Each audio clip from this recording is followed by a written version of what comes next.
Hello and good morning, everyone. So, I'm going to be playing some Magic today with a focus on limited and constructed ranked stuff. So, limited stuff, standard, that whole spiel. I have a couple of different decks that are built with Descend in mind. So, I'm looking forward to using those today. Uh, and yeah, it'll be fun, it'll be good, it'll be relaxing. I made the announcement that this was going to be the plan for this morning over on Twitter a bit earlier. Let me get that into the chat for y'all. Okay, so that Twitter has all of my announcements about when I'm going live, what I'm going live with, and any changes that end up happening to the stream, as well as a direct line of contact if you need to reach out to me. I directly look at those messages. There's no middleman or anything there. Yeah, so go check that out. In addition to that, I do have a YouTube channel. My YouTube channel is also linked below and linked in chat. That YouTube channel houses all my VODs, so if you want to see any kind of previous streams, want to just check out what else I do, that's the best place to go for that. And then if you're on YouTube, if you're watching this on YouTube, first of all, thank you. I know these are long, but I appreciate you regardless. And you should come hang out on Twitch where I do this live. Magic is typically Monday and Tuesday from 9 a.m. to about noon. Though it varies. So those are my 2 days that I do Magic. If you want to come hang out and watch this live, you absolutely should. In addition, I do have a Twitter that should be in my bio over on YouTube.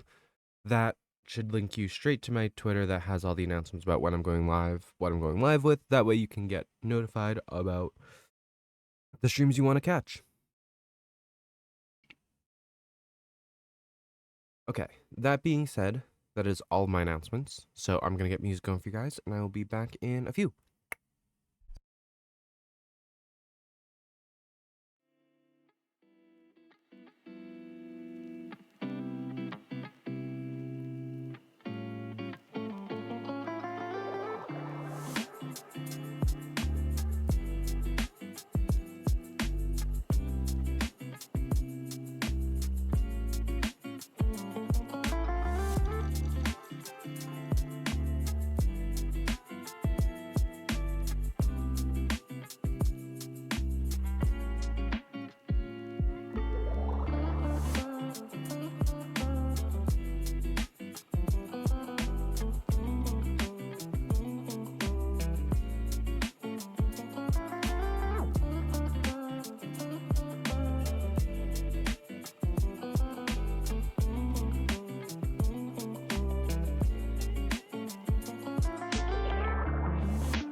Hello, everyone, and good morning.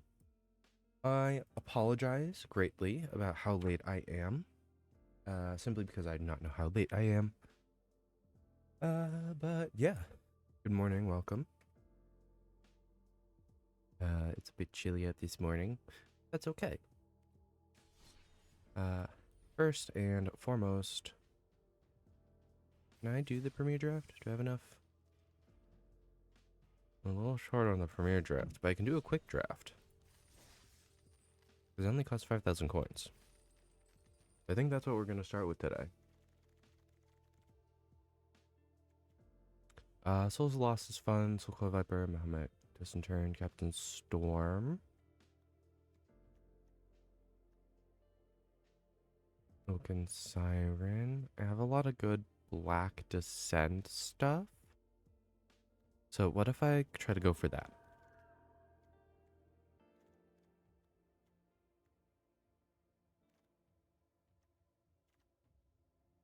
I could try to go Demir.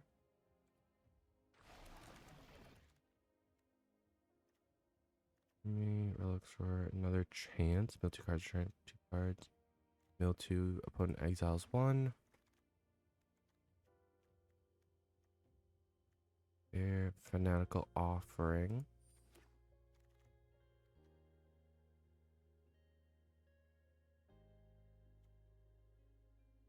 Canonized in Blood. Dusk.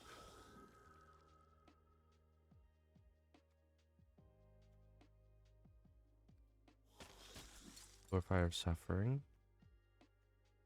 Acolyte. Brood Rage or So Coil. And So Coil allows me to pull something back with Finality Counter. You tap target creature. And 2 cards from graveyards. Take the Crack Shot, Glorifier of Suffering.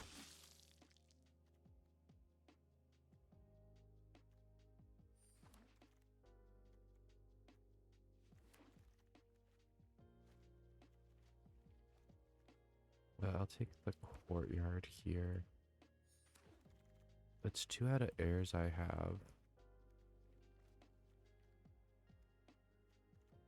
Warden of the Inner Sky, as long as it has 3 or more counters. Artifacts control, put 1 counter on Warden of Inner Sky, scry 1, activate only as sorcery. Glorifier of Suffering.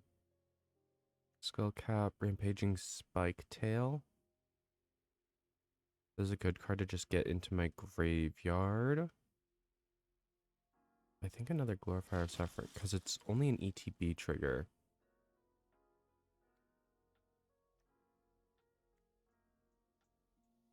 I'll take the Saw Blades here. No, I take the Acrobatic Leap. I descended this turn, scribe 1.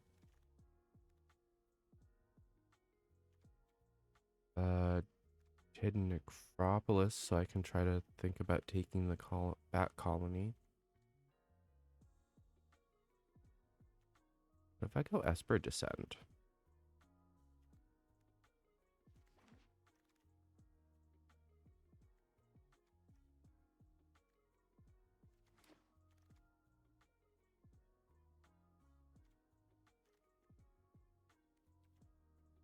Another Hidden Courtyard.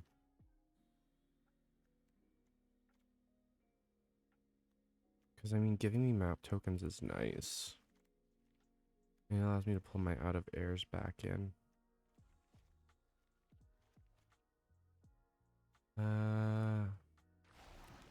Brood Rage. Acolyte. Song of Stupefaction. Can, Greedy Freebooter.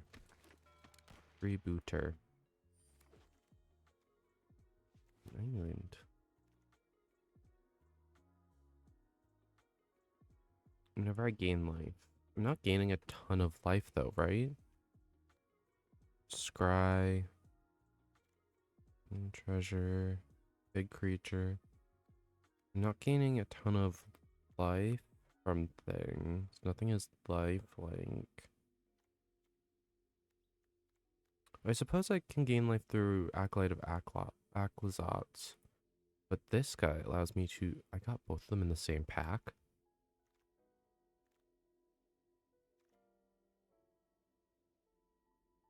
Bartolome is better than Amalia, though, in this situation.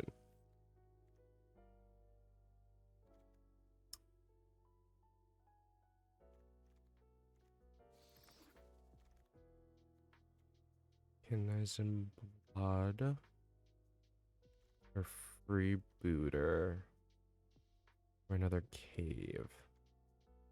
I think I'll take Freebooter. Freebooter.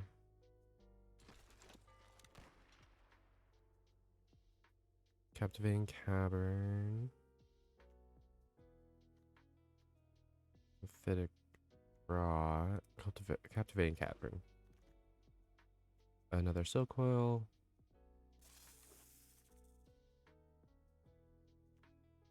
Fuse Inquisitor. Or do I want... I think I'll just take another chance.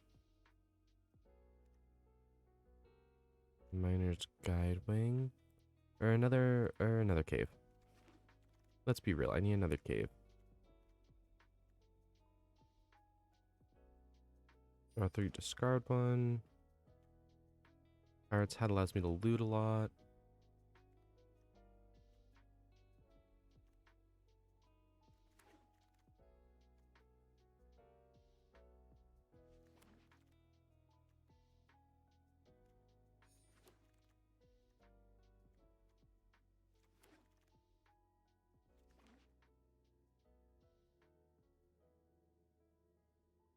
So, I could play this as Esper.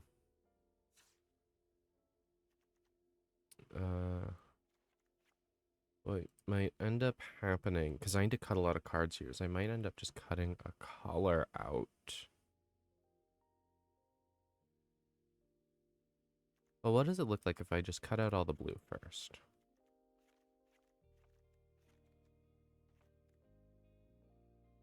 Brings me down to 45. A lot of black. I don't need the landmark. The bats help with the descend thing. I'm not gonna count on having too much extra mana. Kenizen Blood I want. This guy gets +1/+1 in lifelink. I should have taken Amalia, by the way. I'm noticing that.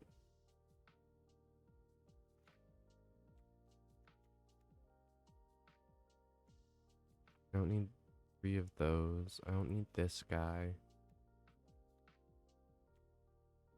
I mean, I can run this as Orzhov. It definitely has a black lean to it.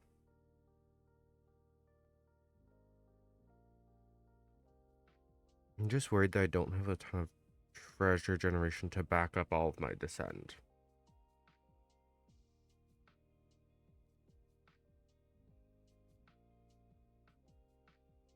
I don't have a ton of generation of many things in general to kind of keep things up. But on the other side of that, I am running very cheap cards.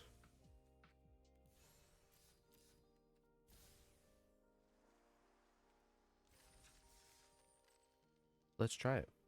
Orzhov Descend. Orzhov Sacrifice, one might say.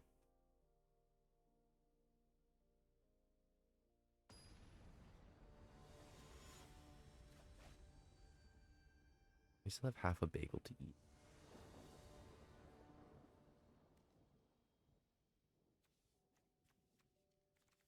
I mean, I have a turn 1 and turn 2 playing.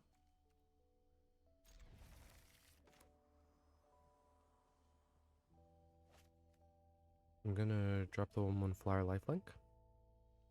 This is lifelink 2.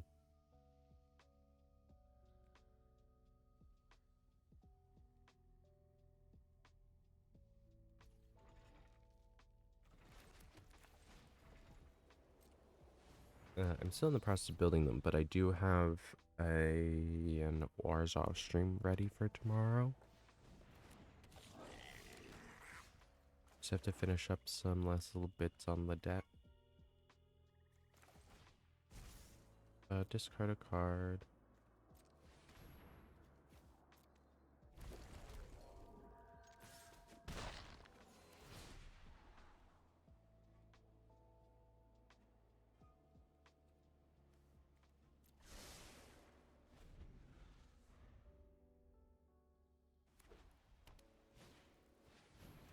Compass Gnome.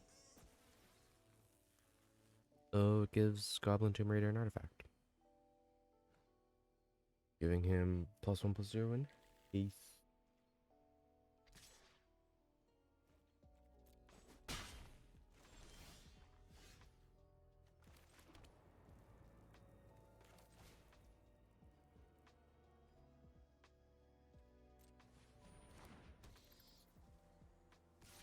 What if I just play another bat?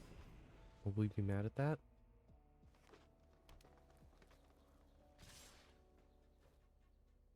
I feel like...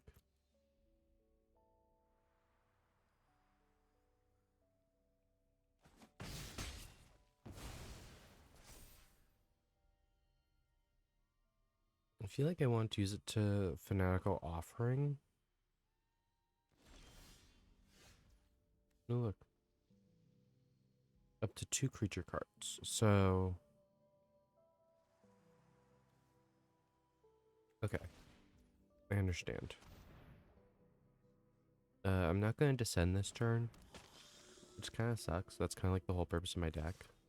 But...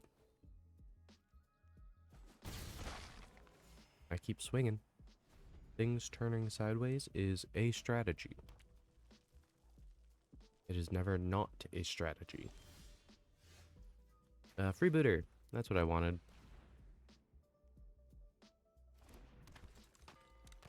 Guess what?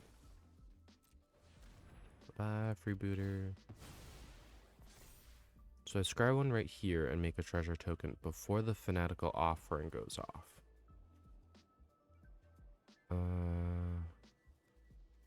We'll take the land.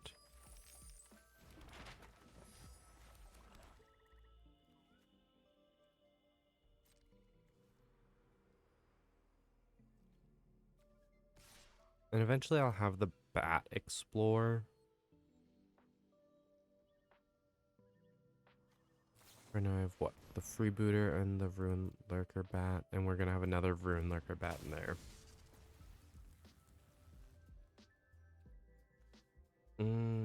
But what if I say I would like my life still?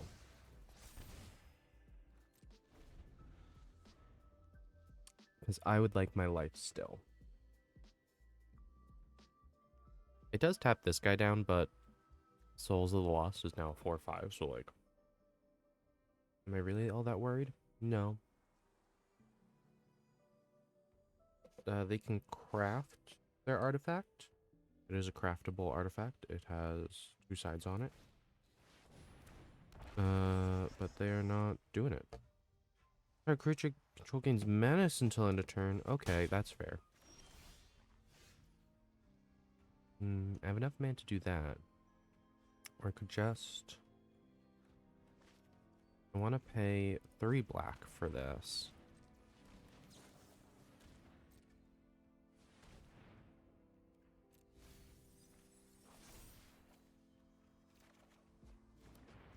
Because then I absolutely play this.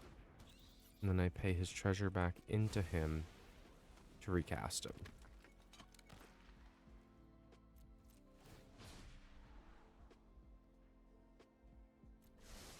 Having extra white mana would be helpful.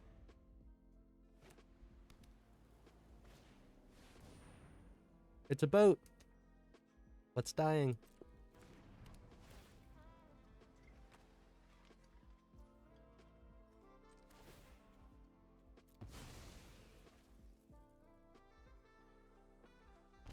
Also, it doesn't give them their treasure token.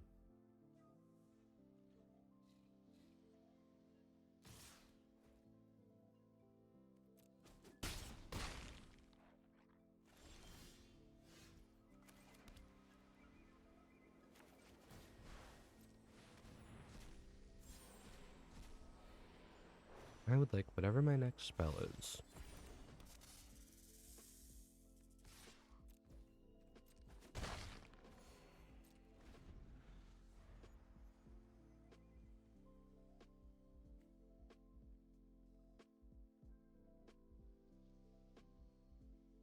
So, I mean, I guess this deck is good in the sense that it has a bit of recursion to work with.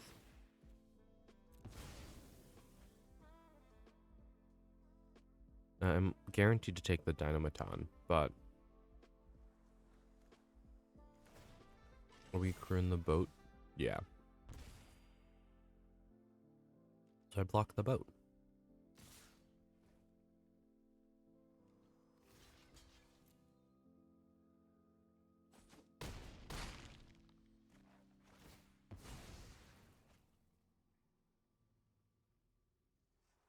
Yes, sir, I'm gonna get a treasure.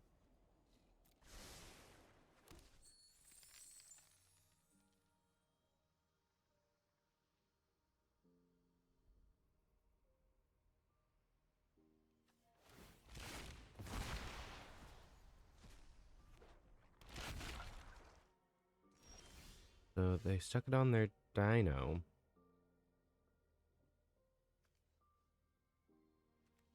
Is a problem.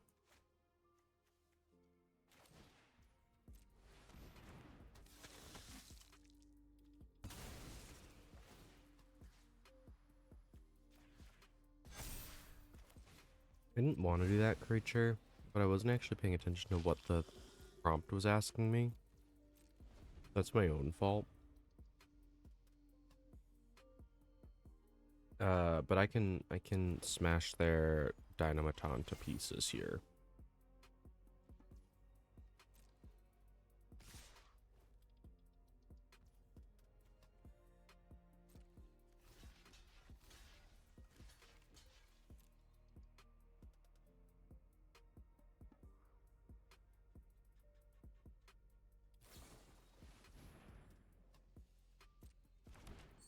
Oh no, they gave it first strike.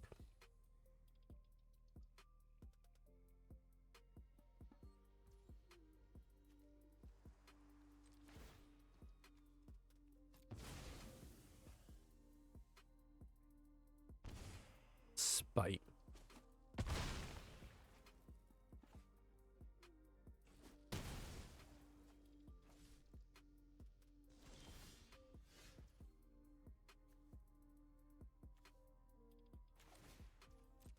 Yes, because I need to play something.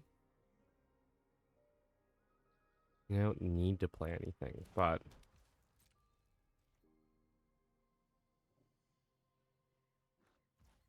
I take 11 next turn.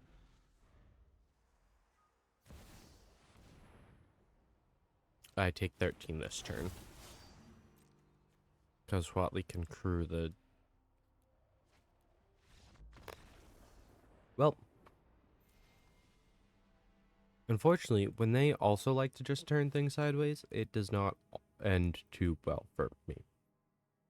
That's okay.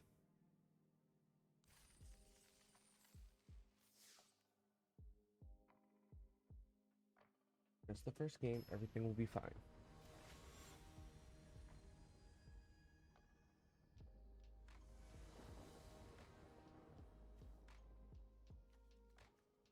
Hmm?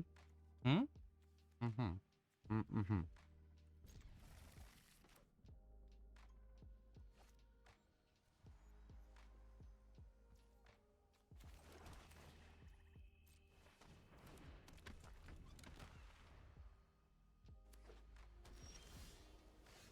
Hmm. Even better.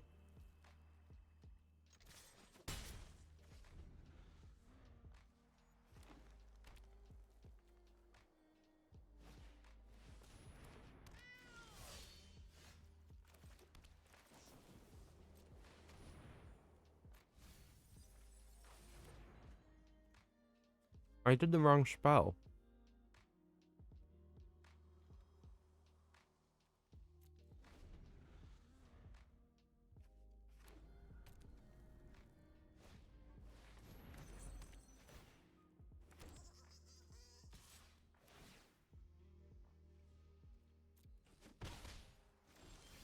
This is where me being a visual person is the worst thing on the planet. Because I only actually read things about 30% of the time. As for relying on the images of the cards for the most part, which is why I always say I need to read the cards, because I don't.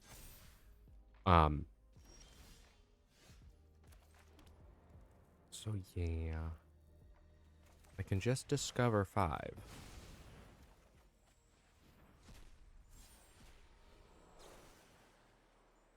Sacrifice the freebooter. Yeah, I'll take that. Oh no, it was 2 lands though? 2 lands sucks.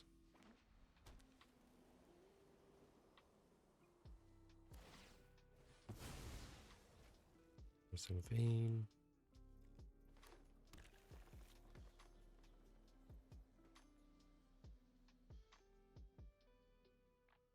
I want to play Hidden Courtyard as land for turn next turn.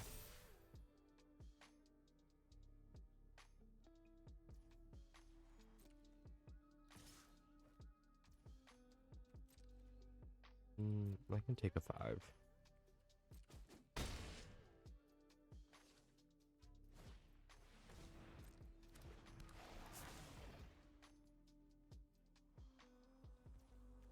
Make a turn.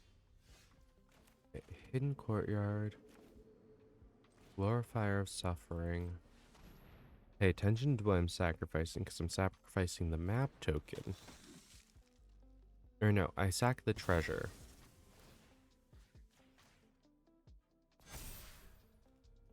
That way I can still come around and explore this guy.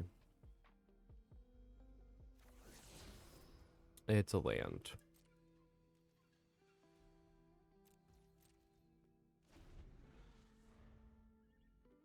It's fine. Everything's fine. I'm gonna what? Get rid of the other buried treasure in my graveyard.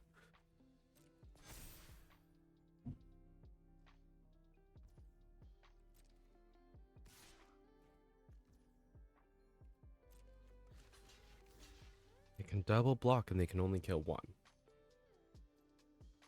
But I guarantee kill their thing. Or I'm not.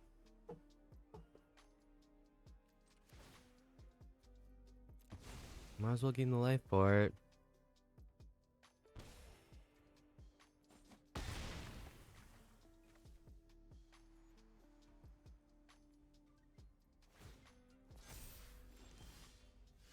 Why do I have so many lands?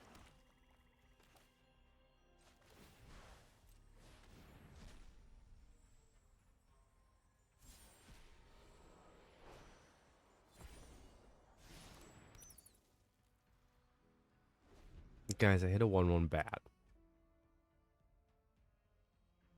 Everything in my deck costs less than 5. So all these Discover 5s and Discover 4s should hit everything. They're only hitting my 1-drops.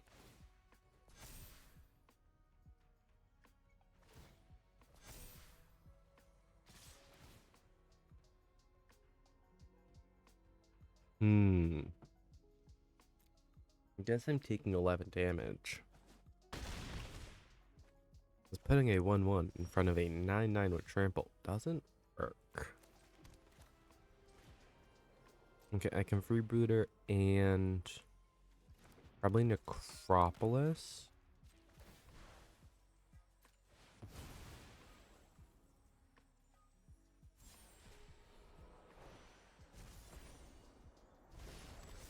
Hey, look, I have a 3/3 with lifelink.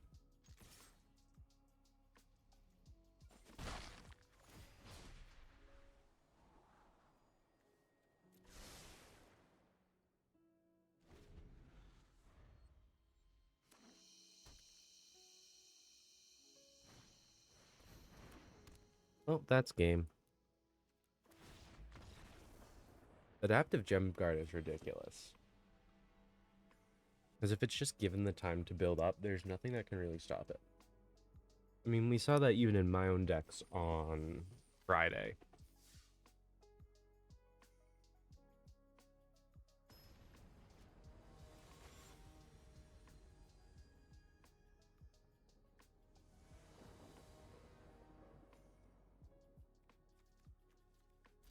I can turn 2 freebooter. I could turn 1 freebooter. There's nothing wrong with that either.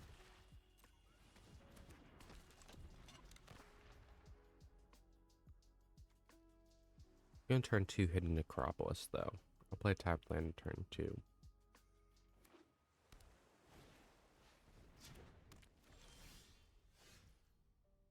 I am a liar because I would like this 1/1 flying lifelinker out.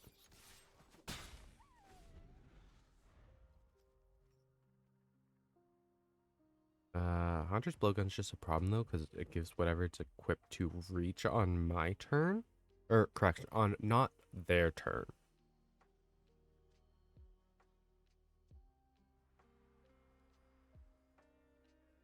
Because in a multiplayer format, instead of just a 1v1 format, it means it's has reach more turns than it has death touch, but right? In a 1-on-1, it's a 50-50 split. Half the time the creature has reach, half the time it has death touch.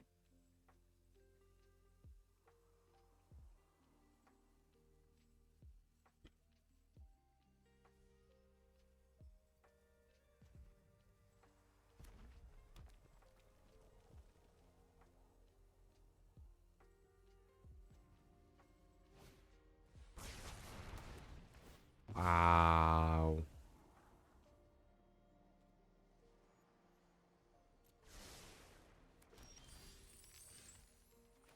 This cave, it does the work. There's also the cave I can sacrifice to put counters on things. So realistically, if I can get my bat back, my captivating cave still out, I should be okay. You just running removal? Are you just running is it removal? Because my deck is highly susceptible to removal as I'm learning.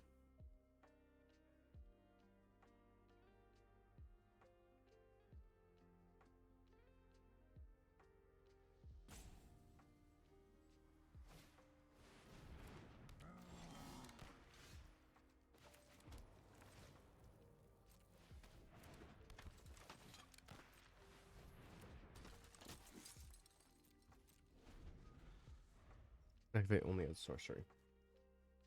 Oh, because it returns straight to battlefield, because it puts the counter on it. That's right.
So I guess reanimating it with the finale counter isn't what I want. Because it's going to get exiled when it dies next. I should have hit the Ruin Lurker bat. Save the freebooters for something else. For,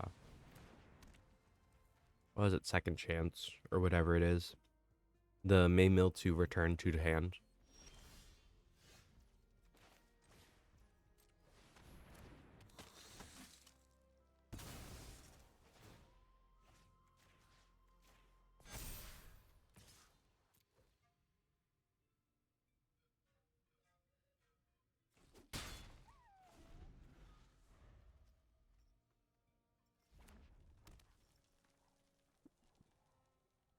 And I lose my glower fire of Saffron.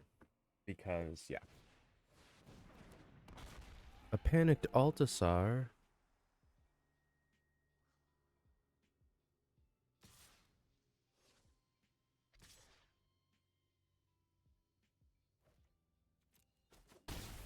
How do I get around that?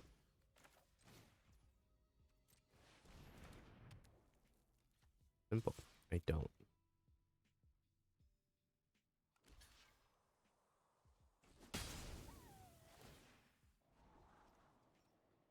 Sure.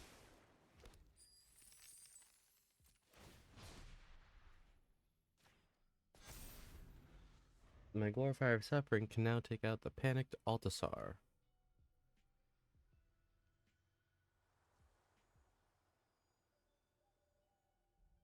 Thank goodness.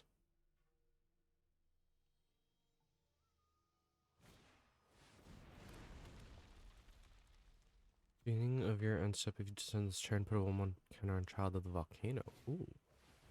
And a dowsing device.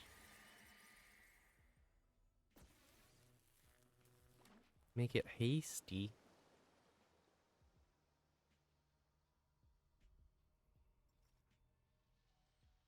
I can't equip the blowgun.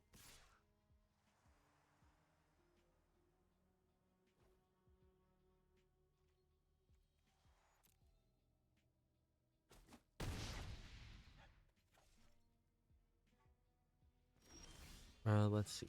Hidden Courtyard. Pop a Hidden Necropolis.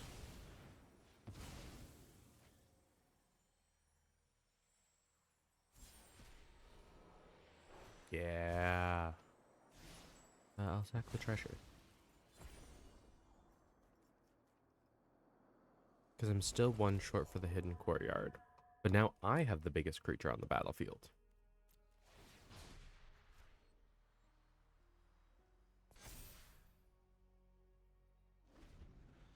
And neither of us have cards in hand. What is this? Okay, I haven't been playing Instants of Sorceries, so the Scythe Claw isn't a problem. It'd be a problem against other people, but not me.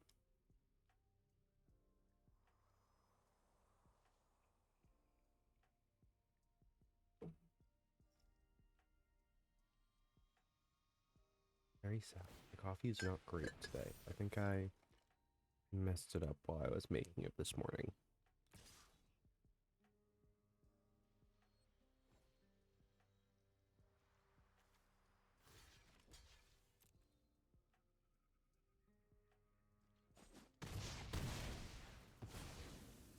That touch trample is stupid.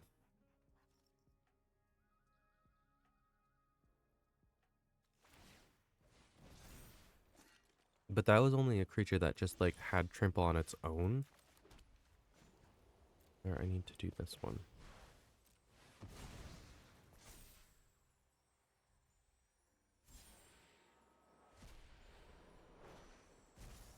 Three lifelinker. Actually, when it comes out, becomes a 4/4 lifelinker. Or at the end of my turn, it'll become 4/4 lifelinker.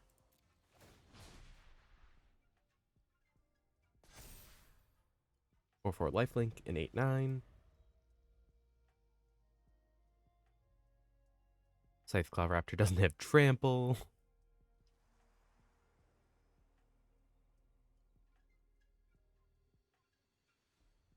I might have found a way to stabilize and hold things off.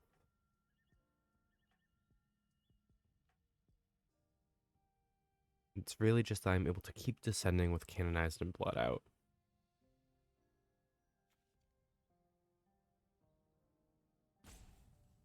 I need 2 more mana to be able to sack it, though. 5, 2 black, sack it to create a 4/3. Or I can just keep trying to hit things. I like the I keep trying to hit things method of this.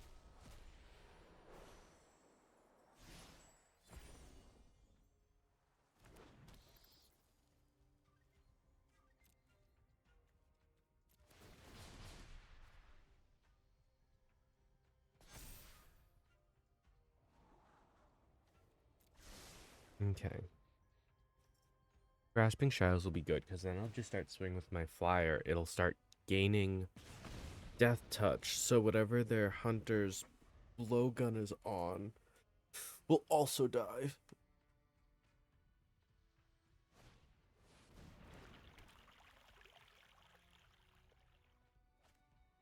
Ah, Overflowing Wells legendary. Oh, they got to flip though.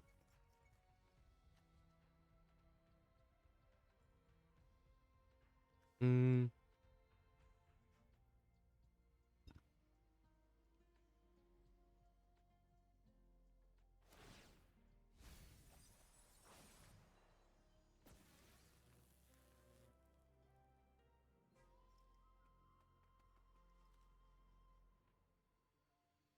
Well, the beginning of upkeep, so it won't flip until their next turn.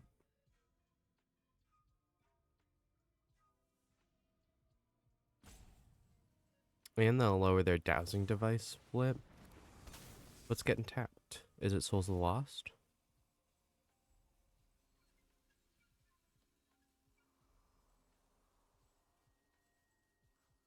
I forgot. The dowsing dice will go first. Now we tap Souls of the Lost.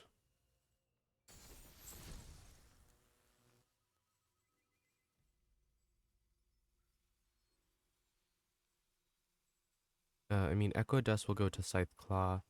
This guy can kill the Sage of Days, and I take the 4 from the Altasaur. It's not great.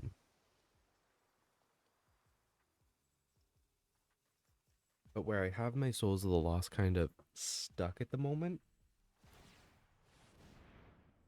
it's not looking too good.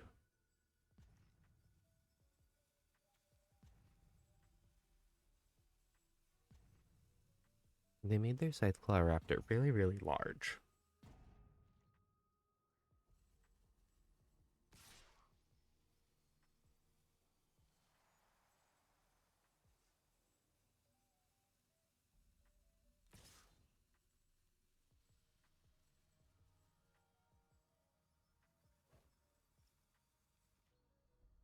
Okay.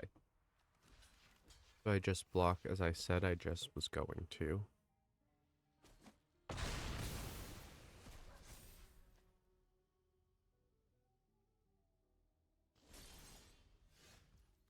Grasping Shadows.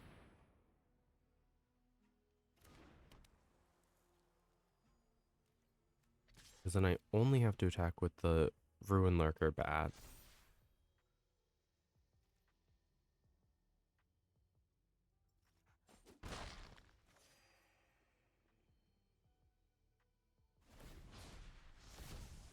And the next turn, I'm hoping I draw a land, because I now pop Captivating Cave onto my Ruin Lurker Bat,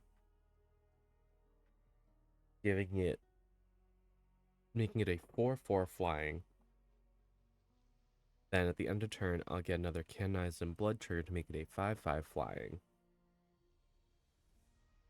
But those 4 and 5 life respectively should be able to keep me alive.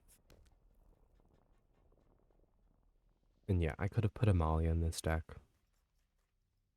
And actually, now that I'm looking at it, it probably should have been Amalia over Bartolome.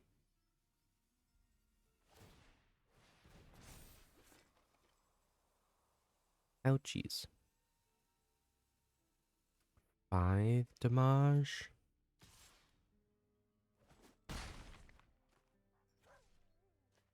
That's not a number I can keep up with. Are we going to transform it to start exploring on the Altasaur? Yeah, we are. Because they're looking for their other myriad pools. Or Everflowing Well, sorry.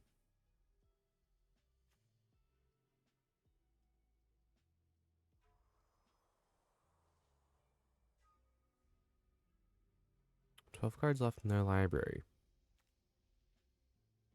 Do we think I can mill them out? That'd be wild.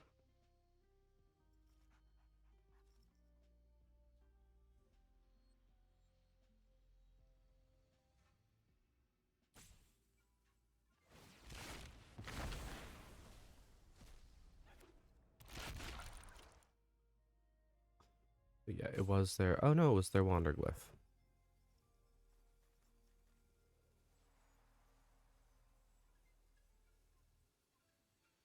And yeah, now we explore. They hit land.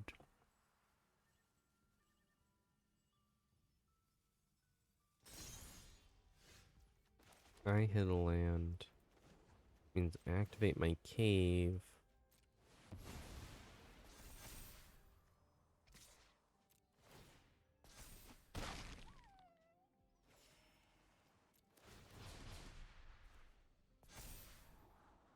Buried treasure.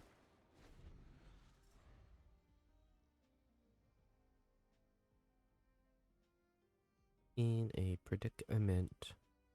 Thankfully, they only have 3 artifacts. They need to give it 7 more power and I die. They can collectively do 7 damage to me before the Altasaur hits. Or if they can give the Altasaur 7 power. They have 3. They can Guidestone Compass for a 4th.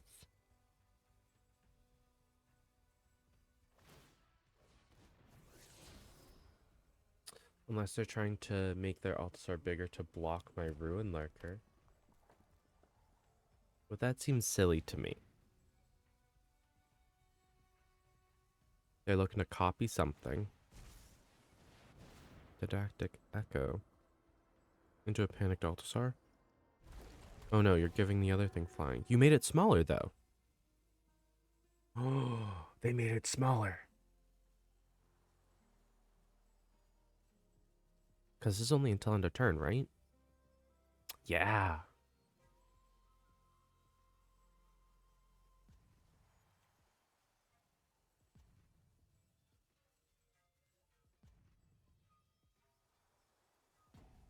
Oh, you fool.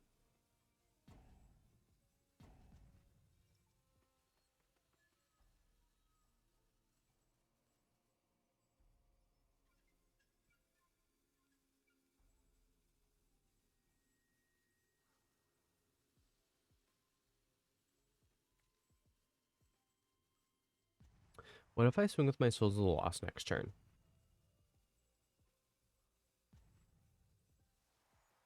Gain 11 life? I think that sounds like a good idea.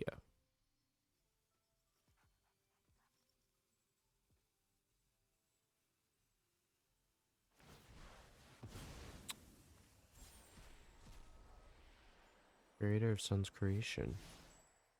Nice.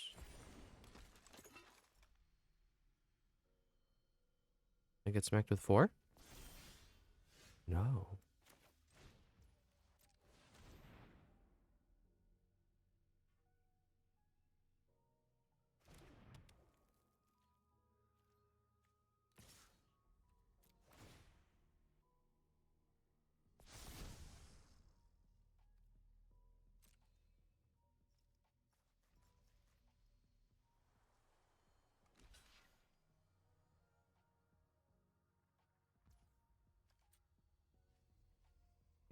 This needs what? Black mana?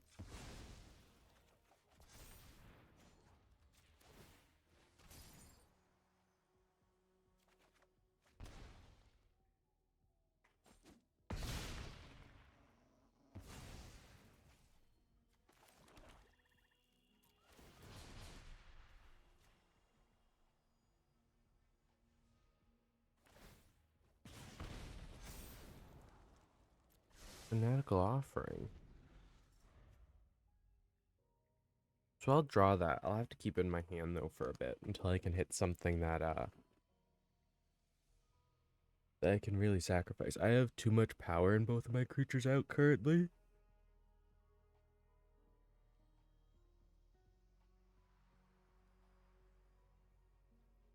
otherwise, I think this was loss was a good call because I just gained what 12 life from that. So I doubled my life total and then paid a life. Or no, I only had like 9, 10.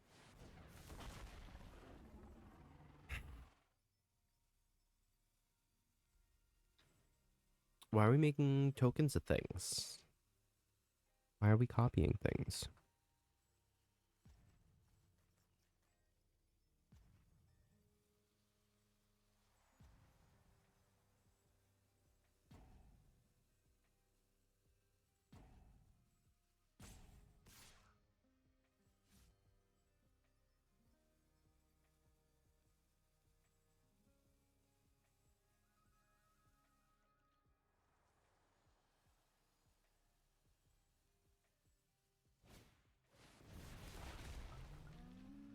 And I have 7 life, so I can still descend next. Or I have 7 mana, so I can still descend next turn. I think I wanna. I think I wanna try the buried treasure first. See if I can hit anything. Because if I can hit a target that I can sacrifice with Fanatical Offering, that's gonna be better. Because I get to draw cards off of that.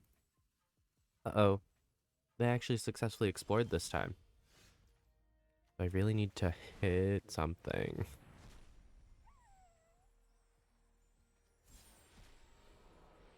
Oh.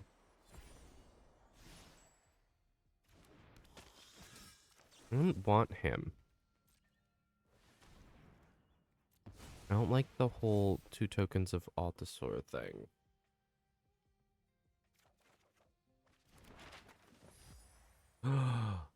Okay.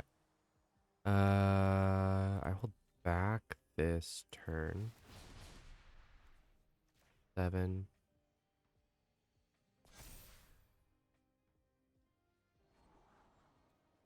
So coil.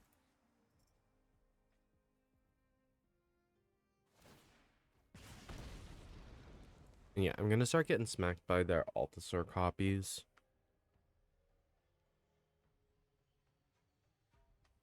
That's the only good thing about my deck, is if I can hold them off, I think I can pull this off. Because I have an Acolyte of Aclazotz now. And a Soul Coil Viper.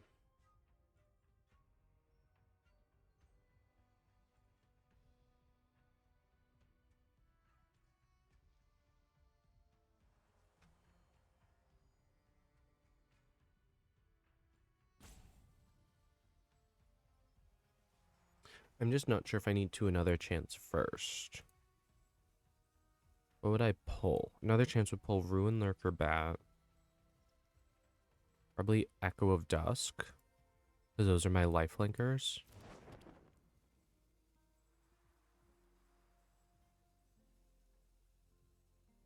They have so many reach guys now. Urgh.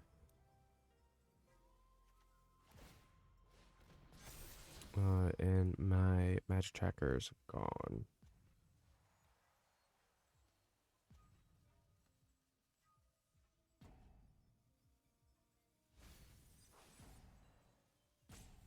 They're running out of time.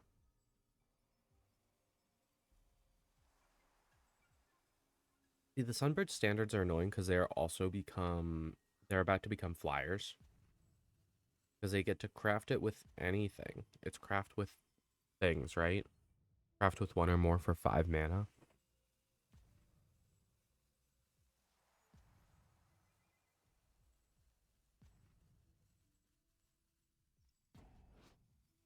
Oh, it's a temporary copy. It becomes a verb. I think I'm gonna try a second chance. Or another chance, sorry.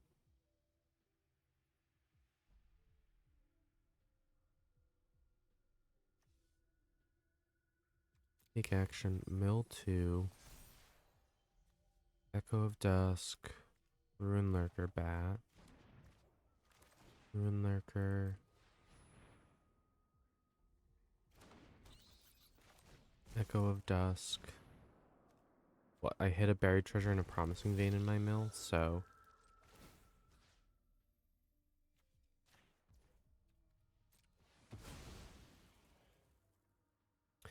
Because if I hit. Yeah. 10 cards left. They have 4.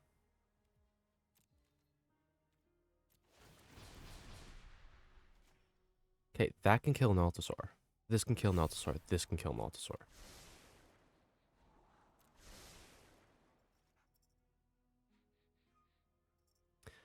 Right now it's definitely the game of I need to keep cards in my library. They're trying to force me to attack next turn. The only good thing is right now they can only do 6 per turn. How many cards are in their library? They have 3 cards in the library. I have 10. It'd be wild if I could mill them.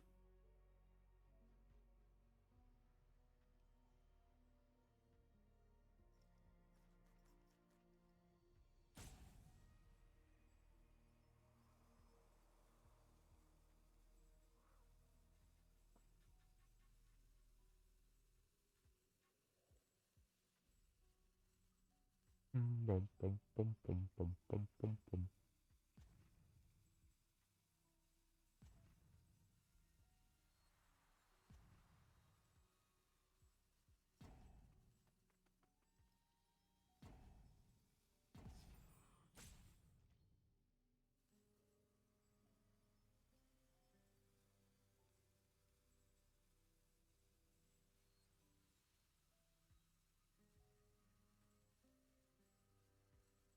Okay, if they swing with everything,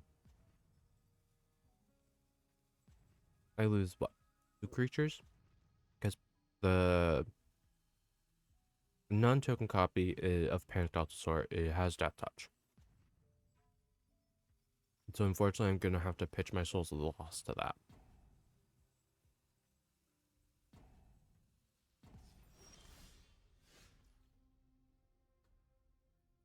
Let's do it again.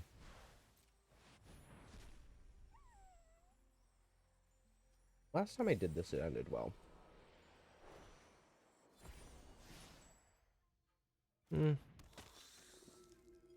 Not as great.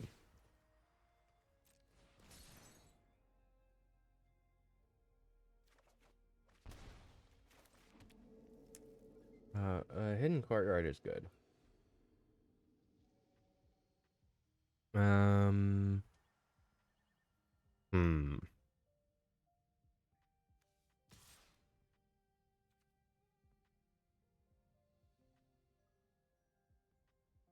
Yes, because I want to see how this goes.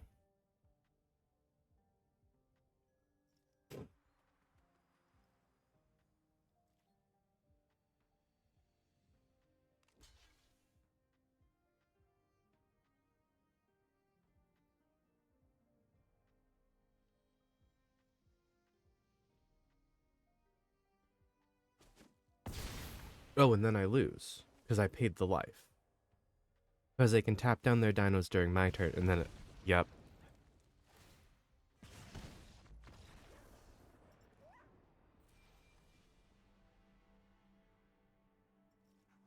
You know, that they got really lucky with that explore. That first explore to get a counter on the Panicked Altasaur. Because if they didn't, I was going to be able to just keep swinging and kill it. But alas, that is not how it worked. They got the counter on it. Rampaging Ceratops. Can't be blocked by 3 or more creatures. Braided Net. I definitely have those. That is definitely not the first one I've gotten.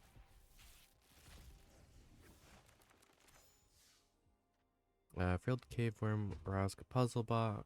Puzzle Door. Roaming Throne. Okay.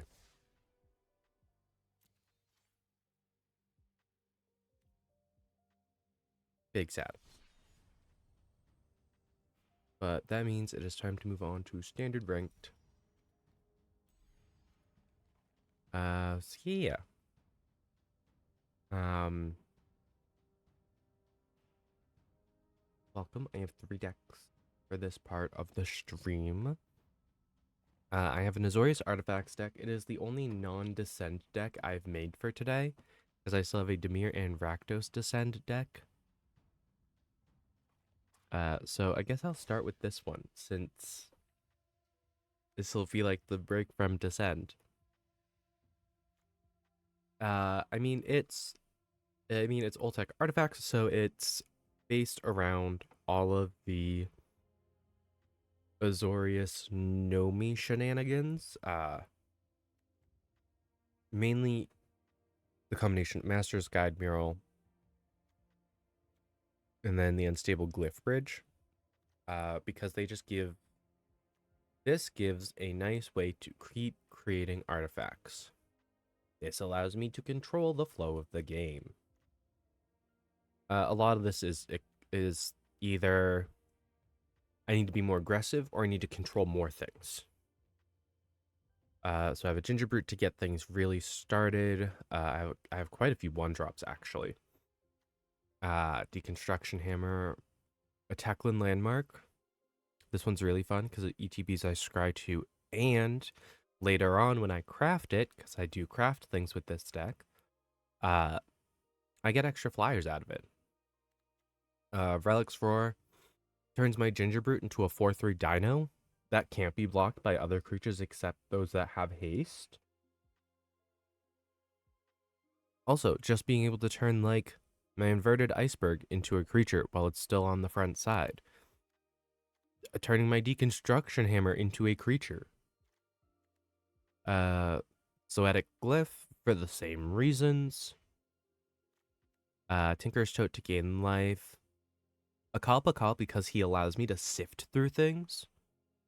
In fact, a Pakal can actually go in probably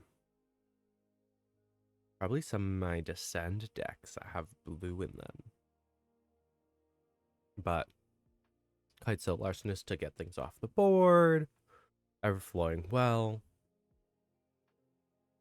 This one's a bit different. This one I end up crafting with a lot, simply because getting the Descend 8 on it for beginning of upkeep is not the easiest thing when I'm sitting here eating my artifacts from my graveyard.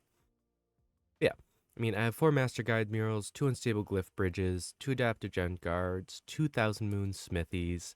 These ones are also ridiculous, because if I flip it, which it's a pain in the ass to flip, by the way, but if I do flip it and I get it to its land side, whenever I cast an artifact or creature spell using this land, I just get gnomes.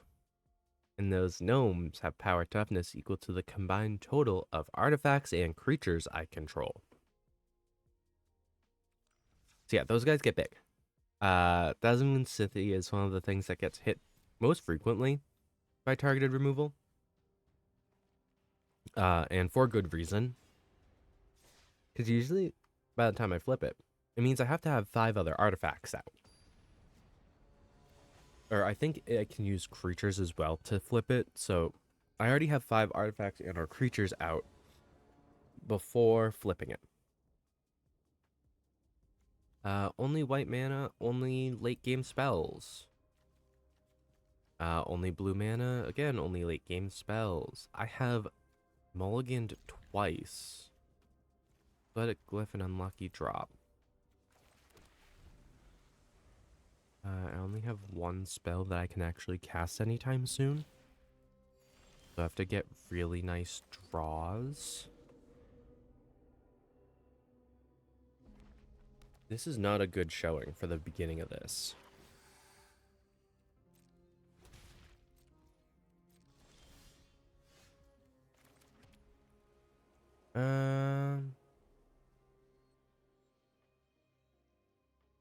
Up to 1. Submit 0, submit 1.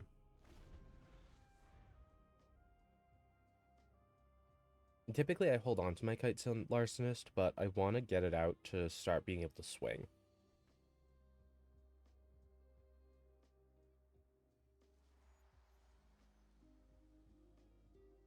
And this is another time that reading the card helps a lot because it's a up to one other from each player.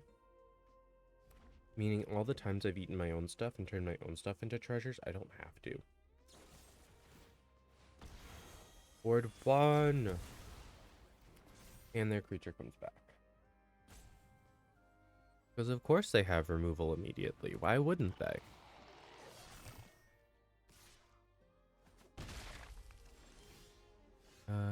I can hit this, go for a plains, and gain some life.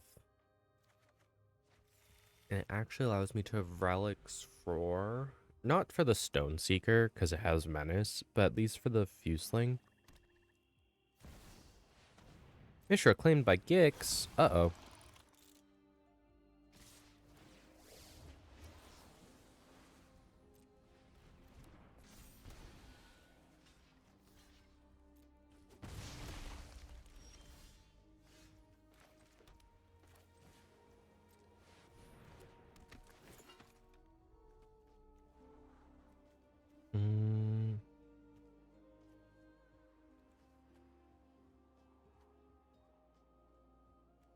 I feel like I want it this way.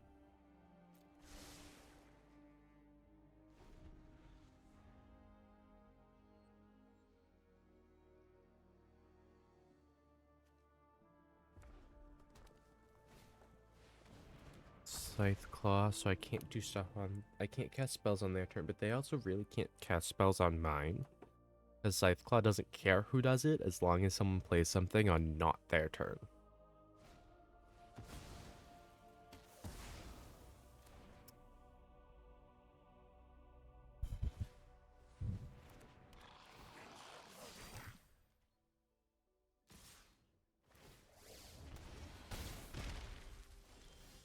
I should have put Abuelo first.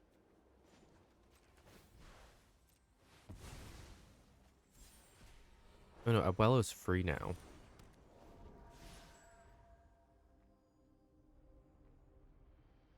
I mean, they're playing Rakdos aggro.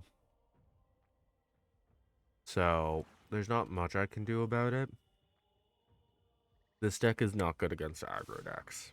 I've played it a bit lately. I mean, I lose right here, right? There's no single target block that I can do that doesn't get me killed.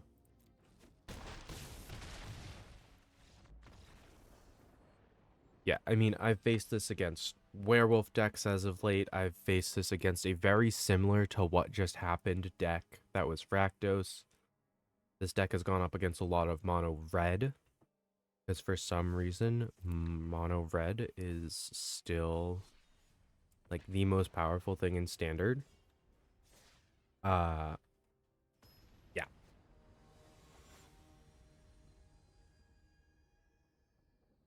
But supposedly increasing how long standard is standard has saved the format.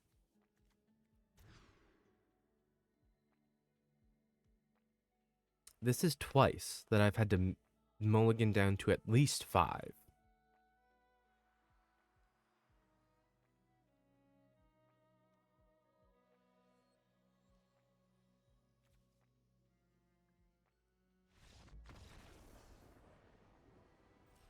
Thank God. See, I'm not one of the psychos who has to play a deck where I have to have a perfect first 7, otherwise I have to scoop. I'm not like that. My decks can usually kind of scrounge something around, even from as low as 4 cards. If I go lower than 4, I'm fucked, to put it simply. But I can at least go down to 4 and know that a majority of my decks will still work. Not all of them, not nearly all of them, but at least a vast majority. I have Ginger Brute. I'm going to keep this hand because I have a lot of 2-drops and I have a Ginger Brute. Actually, I have a lot of 3-drops is what I have a lot of. Come on, untapped land. Heck yeah.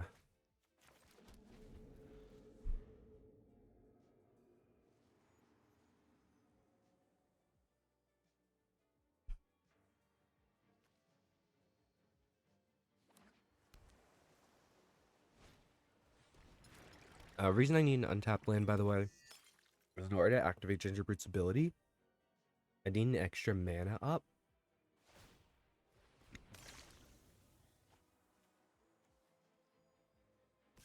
They're playing Sultai Zombies.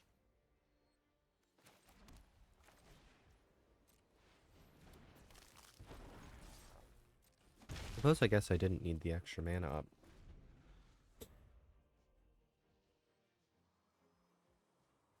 If I don't draw a blue, though, I'm also kind of in a pickle.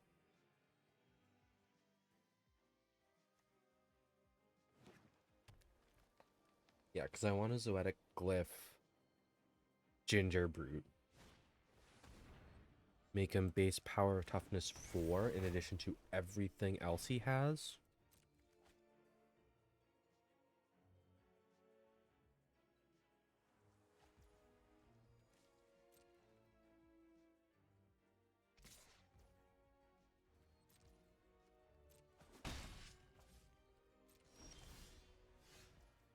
What if I just go, no thanks, forever? They've pitched 2 Titans of Industry, though. And an Atraxa. Oh, so they're going to store things in their graveyard until they can reanimate them straight to battlefield, right? So I'm going to see like a Soul Coil Viper soon.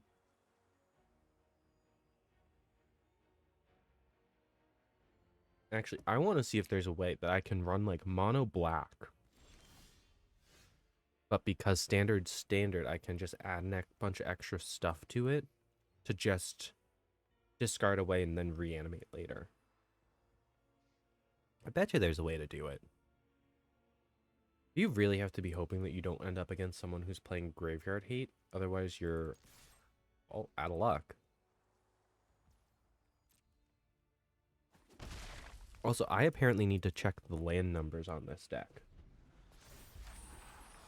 Because this is ridiculous. 3 flyer.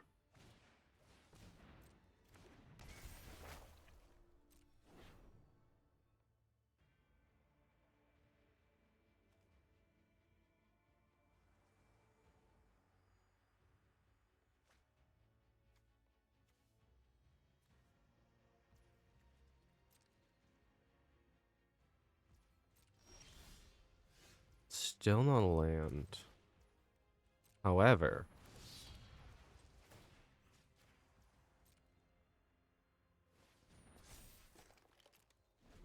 it is a threat. Because this is still an enchantment. Yeah. So Deconstruction Hammer can get rid of it. I mean, it taps down my Ginger Brute for the turn, which sucks. Technically, I could get Ginger Brute through regardless. They're just running a lot of enchantments. They're running a lot of sagas. And I don't know what to make of that. Also, I need 3 mana to do this anyway. So it just sucks all around.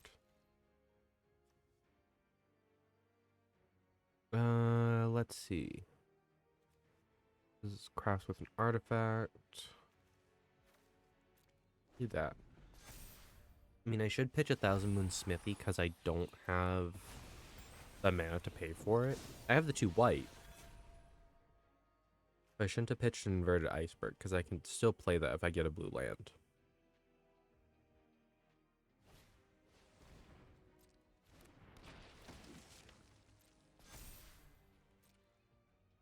And I get bopped with 2. Because I can't block Ginger Brute. Oh my god.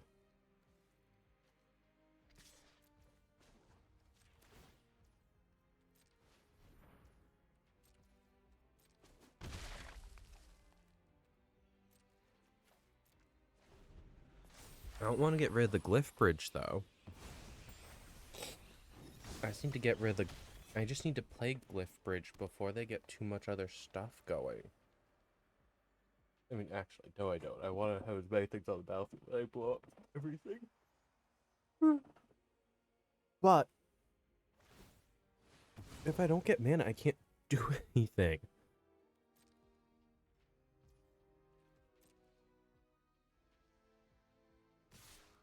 And that's kind of the situation I'm in right now. As I'm staring at all of my cards. Unable to do a goddamn thing.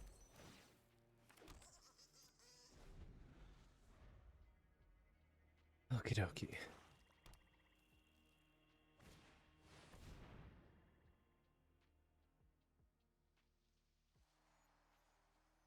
Bye-bye, Kalpakal. It's the only creature in my hand.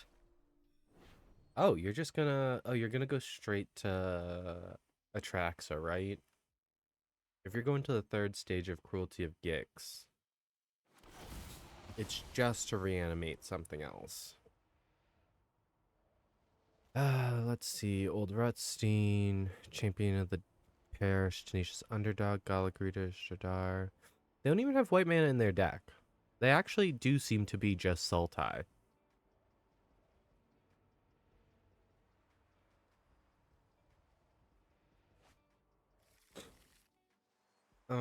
But Atraxa is a problem regardless. I really, really, really need to hit my unstable Glyph Bridge now. And by now I mean like this next turn, which will not happen. Because I'm going to lose a minimum of 4 life to the Flyers already.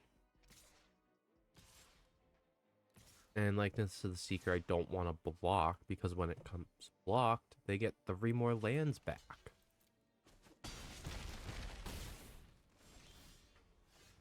Yep. How the hell did I get so screwed on mana?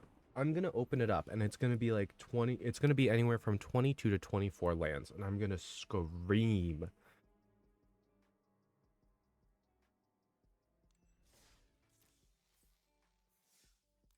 Decks. Tech artifacts. Land count. Oh, it's only 19. Okay, that does actually explain why I have so many mana problems.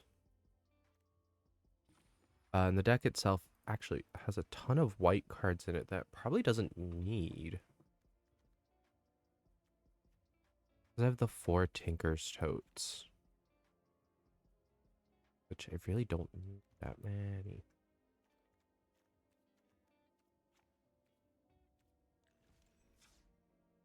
But yes, that explains... Actually, I should double check.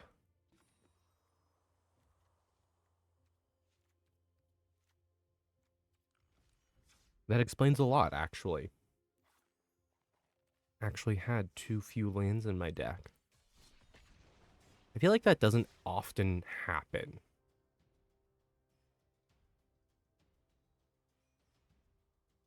Legion of Dusk is the military arm of Alta Terezin, the ecclesiastic kingdom of vampires on the continent of Torazon. The Queen's Bay Company was created to liberate Ixalan of its resources, but these vampires also feel the tugging of their progenitor god calling to them beneath the earth.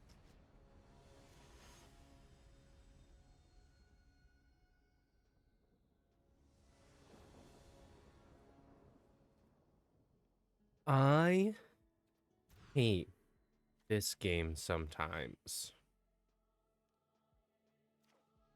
I'll get rid of the iceberg. But these shuffles have been awful.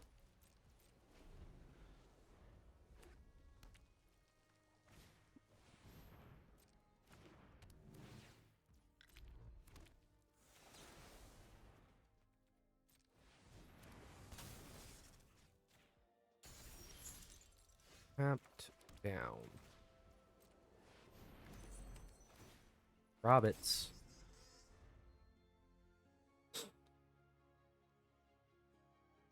Willems. No, these are the gnomes, right? Yeah. They're little gnome buddies.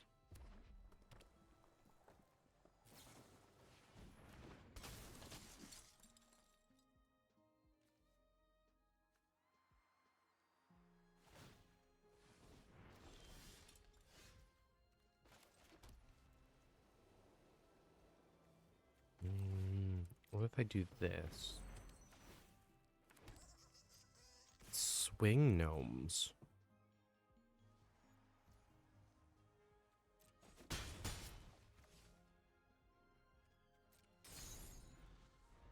Yeah, because Barbed Batterfist gives +1, -1.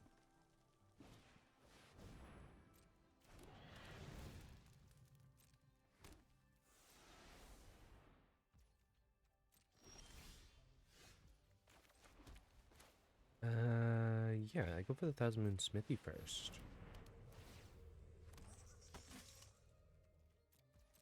Because it gives me a 9/9.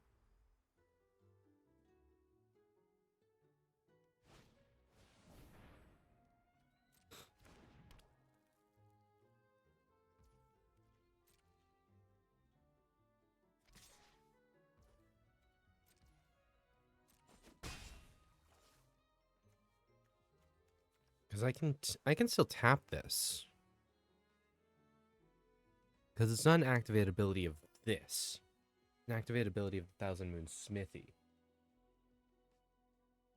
Because I want to tap things that are not the Thousand Moon Smithy, so I can turn around and cast the Master Guide Mural with it. 1, 2, 3, 4, 5. Play a land. Make sure I tap the white.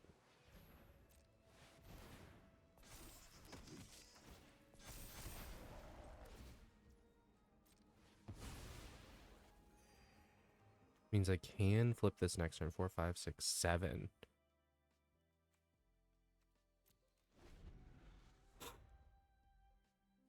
Look at me pumping out artifacts. Also, this is what happens when this deck has the right number of lands. Because I put it up to what, 22? Not even a full 24. So according to Wizards of the Coast, it's still running suboptimal lands. The only big problem is, I mean, I have no cards in hand.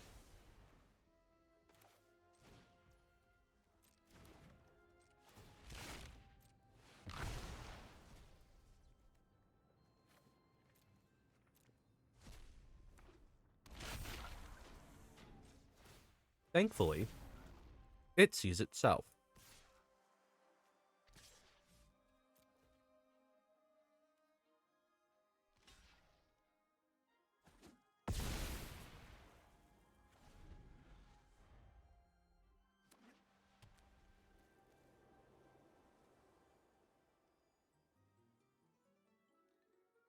And yeah, essentially they're gonna have to one-shot me.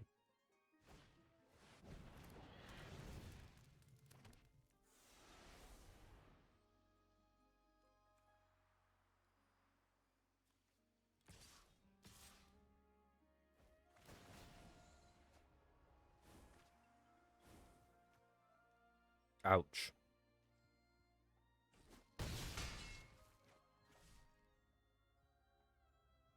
But there's Oria's exile.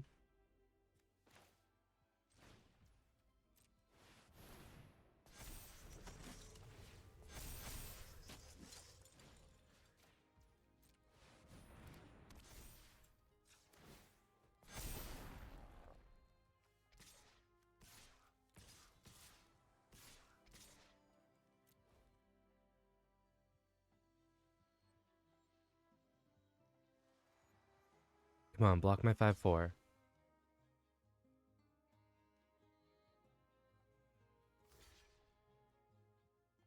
And then what? Nahiri blocks one of the 1/1s.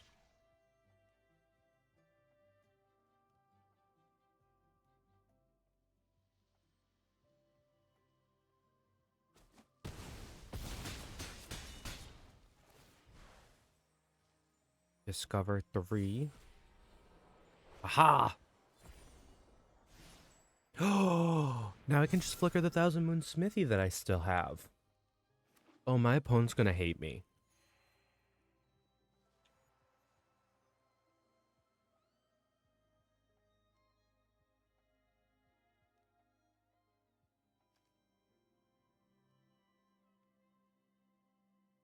So I have to decline this.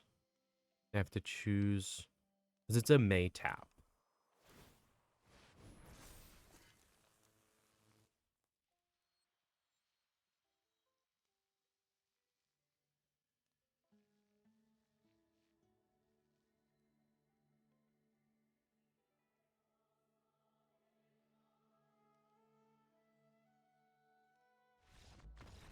I was gonna say the problem is I think they read Abuelo and realized I was just gonna keep doing that.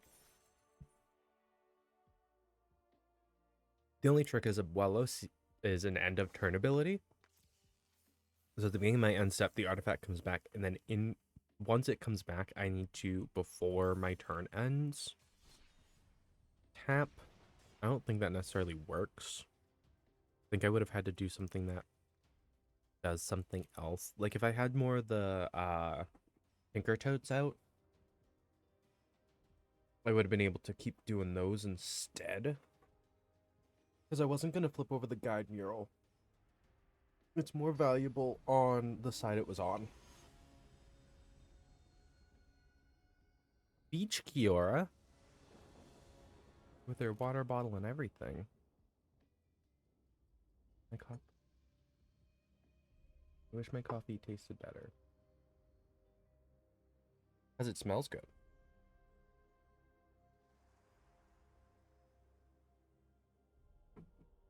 But it's like really, really bitter today. Thankfully, I have other drinks nearby. But yeah.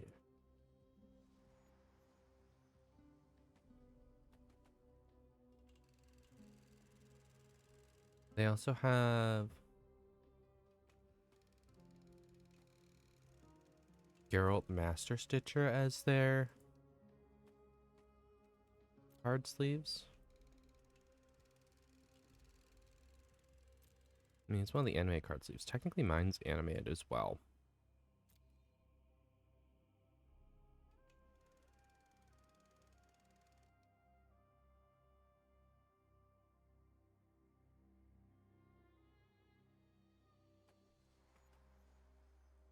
It's absolutely a them thing, because they're the ones who are highlighted.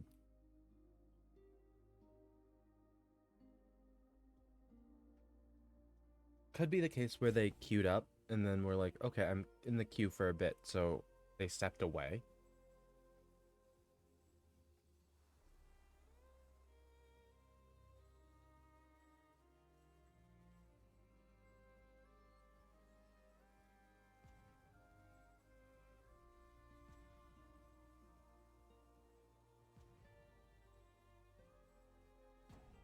Yeah.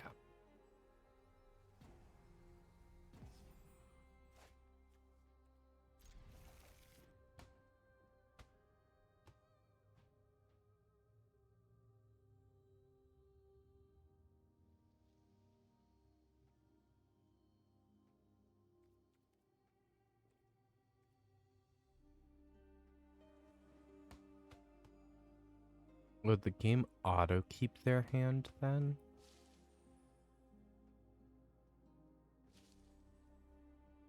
A Black Lotus that gets really mad if you poke it enough times.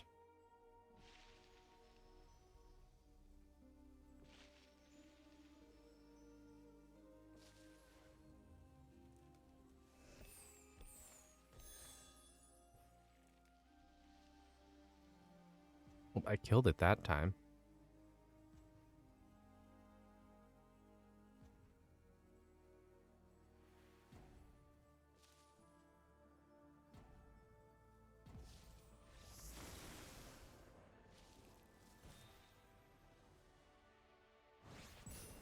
I've never actually played with that buddy before, that pet before. Silver 1!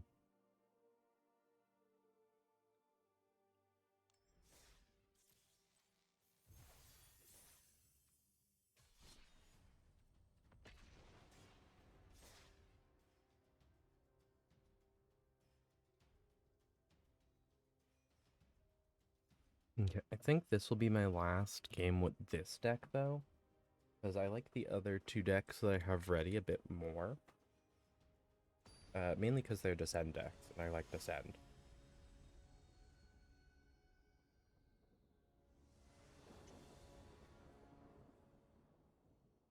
Thousand Moon Smithy, Sky Mural. Inverted Iceberg is the only thing I'll be able to play anytime soon. So we love that. But, I mean, it gets me a card back. Let me do this. Scry 2, I want to draw that. I'm okay milling that. And that's how you make decisions. Because I mill a second inverted iceberg.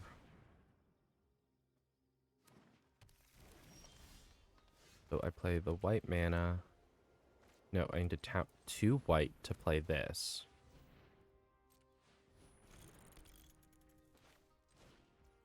And then I auto pay for this.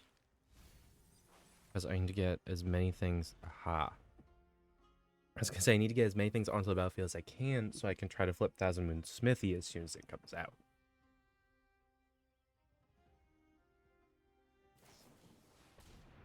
But I can play Thousand Moon Smithy this next turn.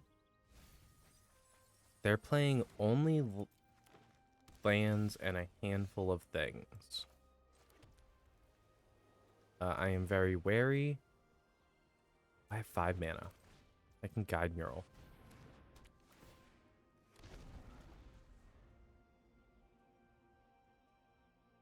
Because this gives me 5 artifacts on the battlefield before I cast Thousand Moon Smithy.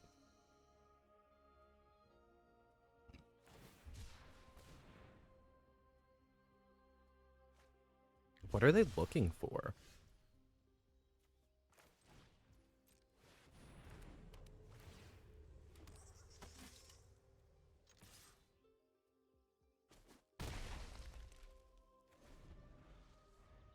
Because they've hit 2 Hidden Nurseries, 4 forests, they're at 6 mana. They're gonna give it haste? Oh no, they're gonna blow up... They're definitely gonna blow up one of these two, right? They're gonna blow up my Fabrication Foundry? Does it flip into some... No, it doesn't.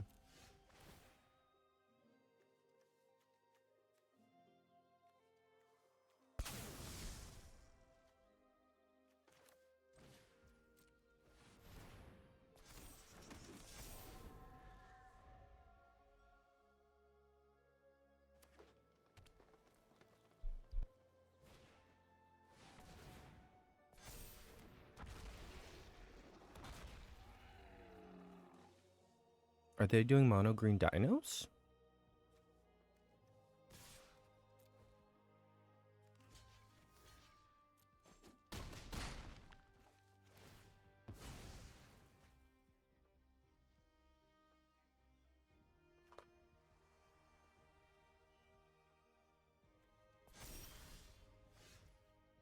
Oh.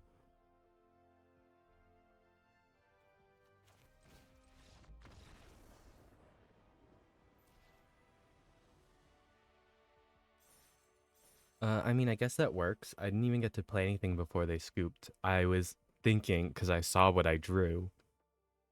And yeah, Karn.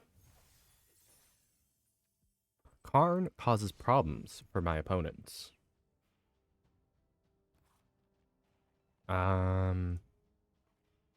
Let's move on. Gonna swap the white mana out for black mana here. And we're gonna go descending. So this deck is all sorts of Dimir good stuff, really. It's Ancient One, Likeness Looter, Whale of the Forgotten, the Shieldred that turns into the Saga, Defossilize, because it makes something come back and then get bigger and then get even bigger. Breach the Multiverse, because it's good stuff and it gets things into my graveyard and then pulls them out. Self-Reflection. It's a good card to have in my graveyard because it costs cheaper to flash it back than it does for the original spell. Council of Echoes. When it ETBs, I get to bounce something. Didactic Echo gains flying. Caveworm gets bigger. Unlucky Drop is removal. Temporary, but removal. Sage of Days. Corpses of the Lost is really fun if I can get a steady stream of Descend going. Because then I can just keep bouncing it back to my hand at the cost of a single life. Premium Phantom mills me to keep the Descend up. Unseal the Necropolis. Join the Dead. Brackish Blunder allows me to bounce something back to my opponent's hand, back to anyone's hand, so I can use it to protect a creature as well. Cruel Phage because it gets big. Deathcap Marionette because it mills me. Echo of the Dust because it gets lifelink. Skullcap Snail takes care of a threat in their hand. Don't necessarily need it though. So's the Lost Lakes, my graveyard getting big. So does Stalactite Stalker. Waterlogged Hulk gets me there. This is a card I've been thinking about taking out of this deck. Because things with activated abilities is the Ancient One, Likeness Looter,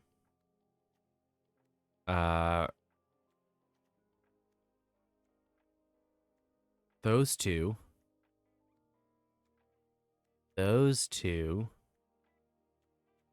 just those two, and the Erazka Puzzle Door, and then the Waterlogged Hulk. I actually don't have enough things with activated abilities to justify the Enigma Jewel being here. Also don't really want the Skullcap Snails, meaning I need to find another Dimir card, preferably blue.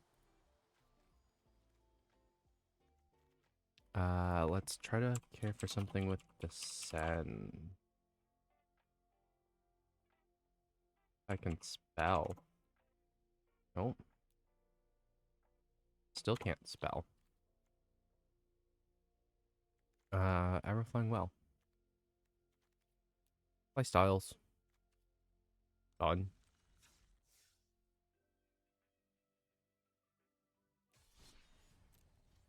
I mean, Everflowing Well makes the most sense as well here. It allows me to copy a few things. Looking at, like, my Likeness Looter that isn't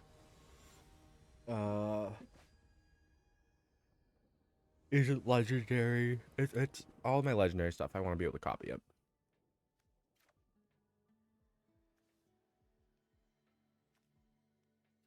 I mean, a turn 1 Stalactite Stalker is good. Removal on board turn 1.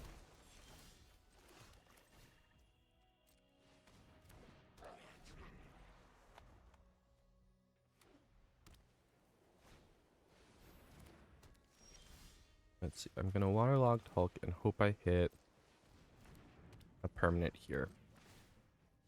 I did.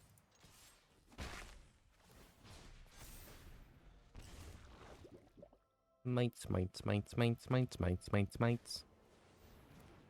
Oh, they're playing Mono White Toxic. So how do I do this faster?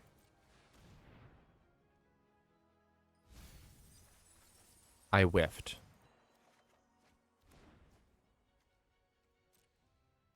Because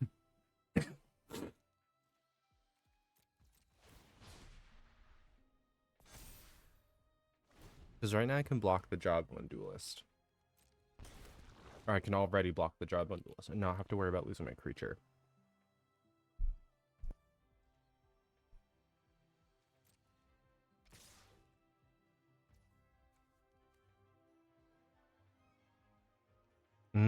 I don't want that to happen.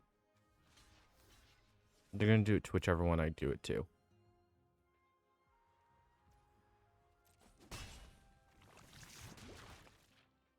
Yeah, they're holding a reactionary Skull Bomb.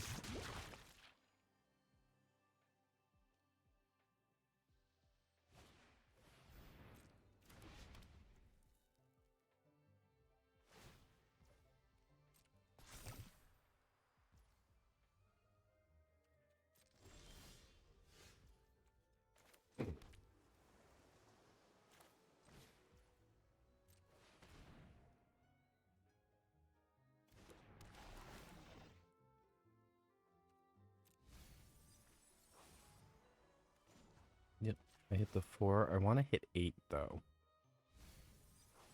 Because 8 is Everflowing Well and the Waterlogged Hulk.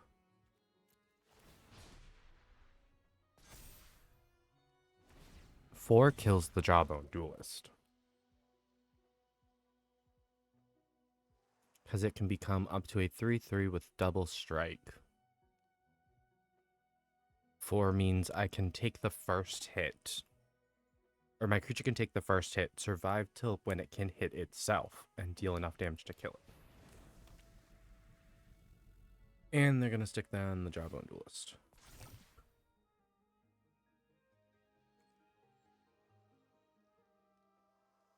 I have 4 mana. I hope I draw a land so I can get Didactic Echo out.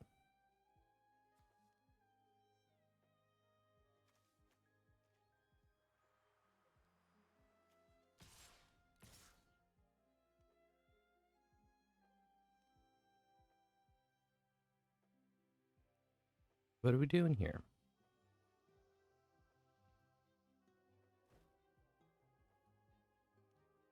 Because your Skull Bomb doesn't save anything.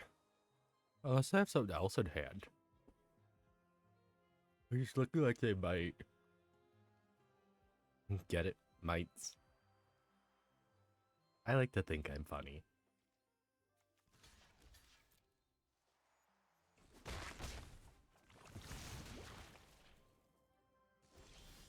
I guess they need a lot of mana for that, huh? What do I have in graveyard? Ooh.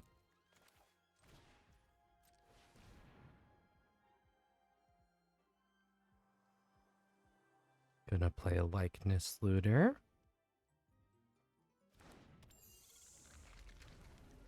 Gonna mill a card first, because I only have to have X equal 2.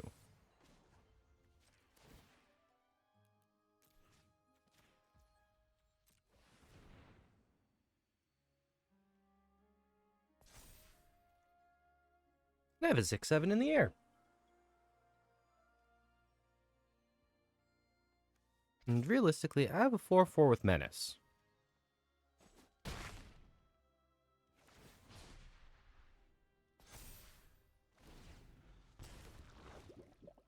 Uh, 6/7, by the way, does beat a 3/3 with Double Strike. They tapped out. I'm gonna throw everything I can at these guys.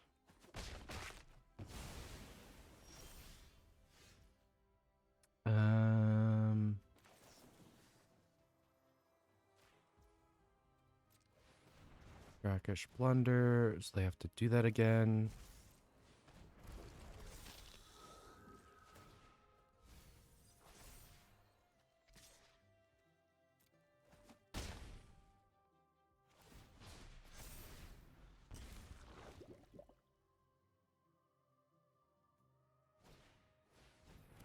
Skrelv's Hive again.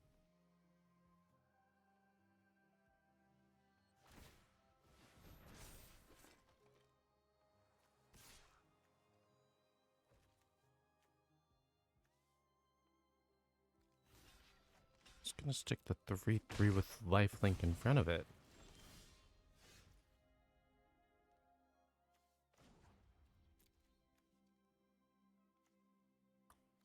I mean, I have 8.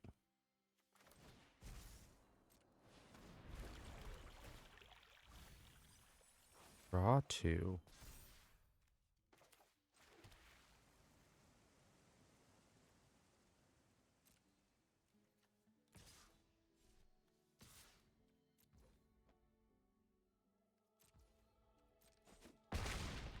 I could have swung with the 10/11 as well.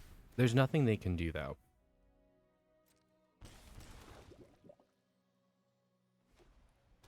The only good thing is they've been consistently losing life to their own effect.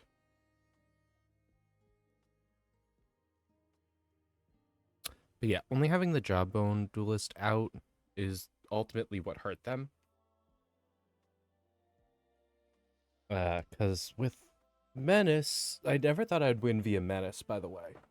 That's not something I usually win from. But yeah. I mean, technically I was supposed to win last turn. Because I could have swung with the Soul of the Lost.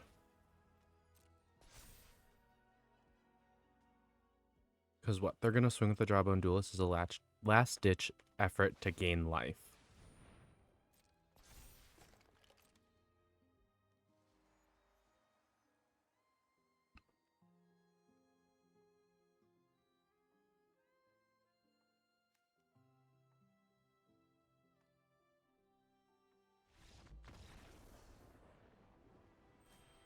Yeah, no, that's my bad. I should have swung with everything to just end the game there. I wasn't paying attention.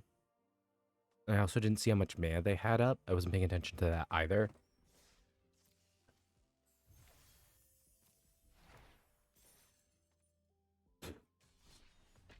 Yeah.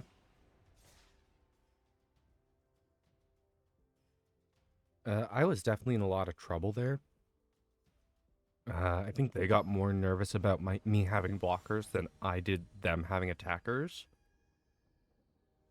which is really saying something. Because, I was the one getting hit with the poison counters.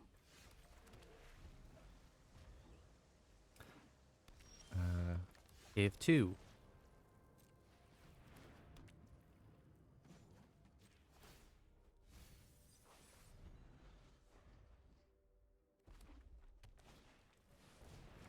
We have creature cards in all graveyards.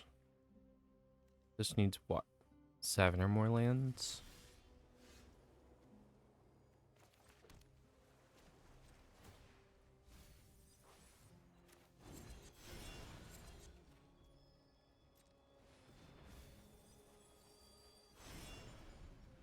Cruel Somnophage is still 0. I have hit only lands. Lands and non-permanents. It looks like they're playing Naya Dinos.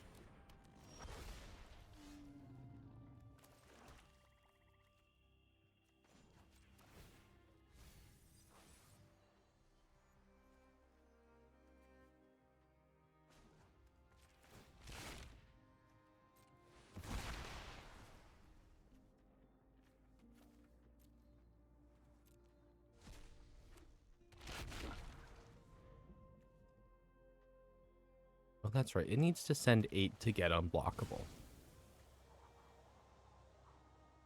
I mean, otherwise it's still a 4/4 with Vigilance.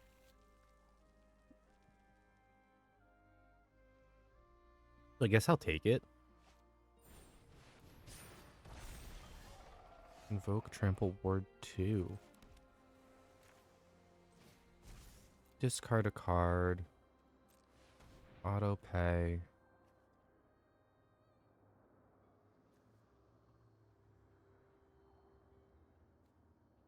Didactic Echo. And I can Cruel Somnophage. I don't want to do that because I have a 10/10 with Trample now.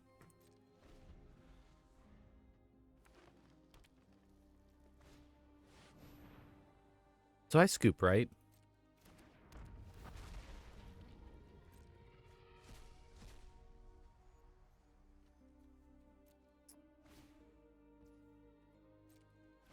Invasion of Ikoria X equals 0. Love to see it.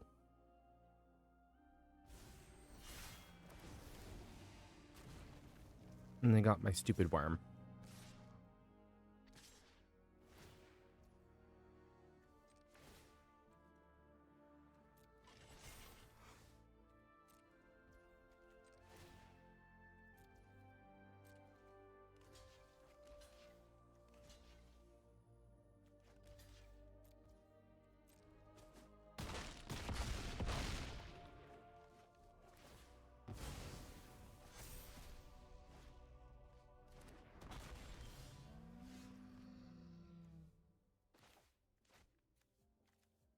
If I do that, I kill my Cruel Somnophage, right? Oh no, they have a creature in their graveyard.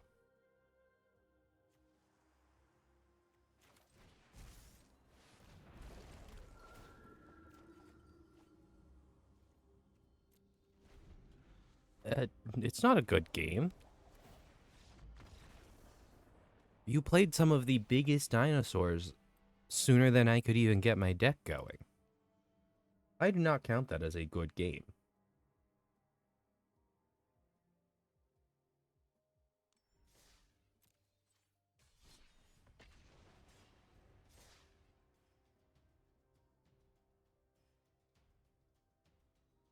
Like the fact that I hit my few removal spells that I have and not any permanents when I milled myself is insane. And then the fact that I was only hitting lands from there, ridiculous. Absolutely ridiculous.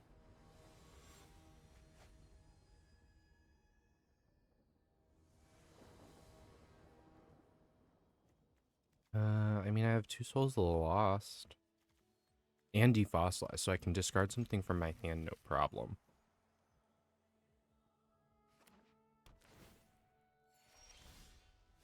Hidden Necropolis.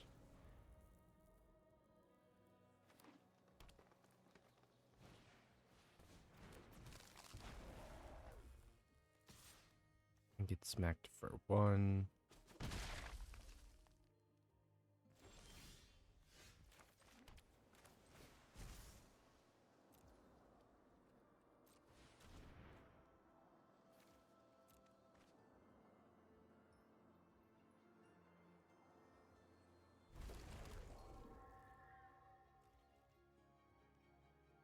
And yeah, it's going to need them to manually pass their turn because they have a 1 mana ability on Gingerbrute that they can technically activate at any time.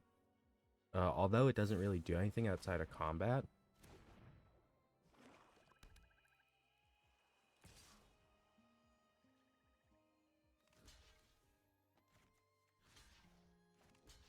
Didn't prevent it from being blocked.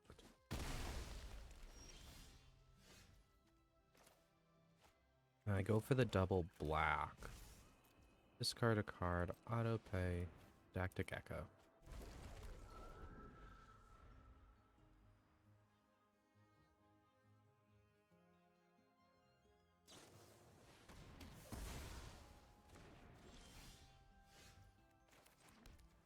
And then I play a Stalactite Stalker, I guess.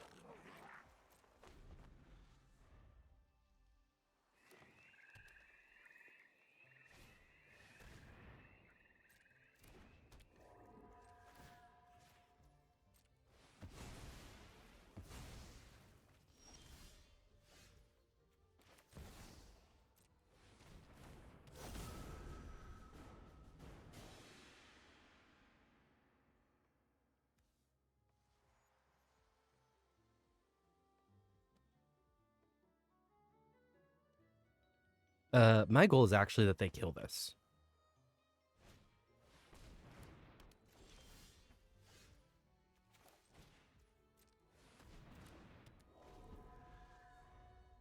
They probably realized I'm looking to kill it because I want to store it in my graveyard for a better time to be able to use it.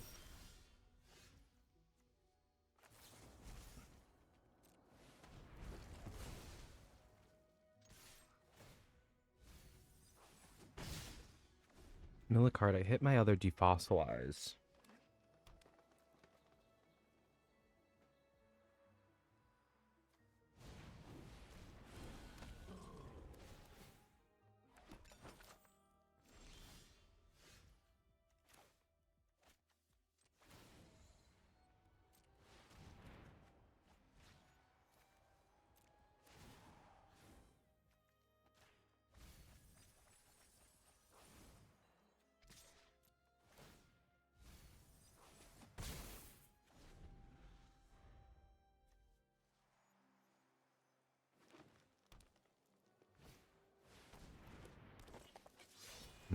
Maybe I should have milled myself.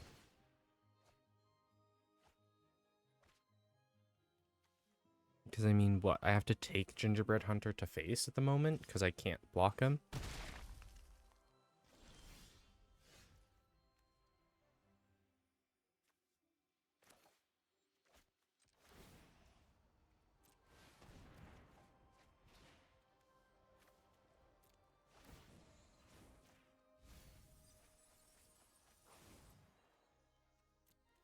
There we go. I have lots of stuff to defossilize.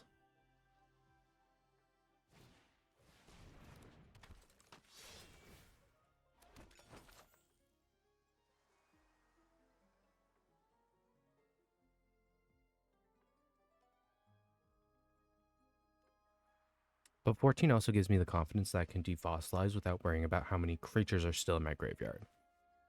And I also want to get Everflowing Well out soon.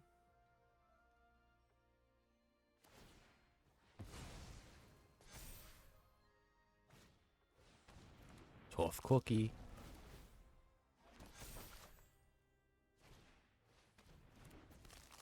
Ginger Brute with haste.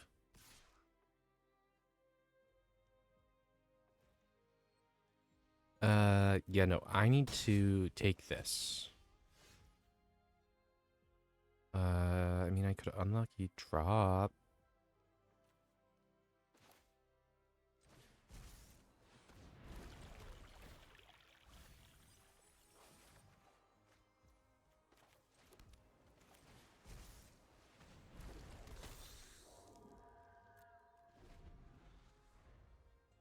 Because this gives me a land next turn.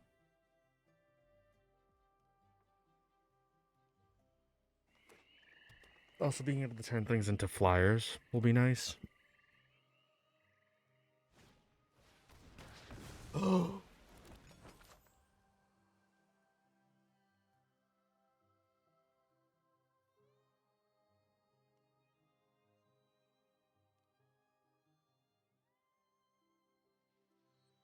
And they're gonna what? Spend 2 mana on Greta's ability. Yeah, it's just a single green, so they can spend up to 3 to give Gingerbread Hunter a bunch of power.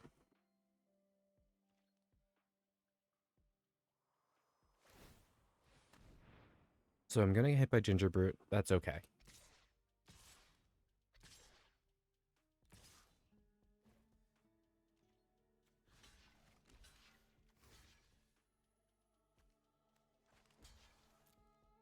Because I can unlucky drop one of the token ones.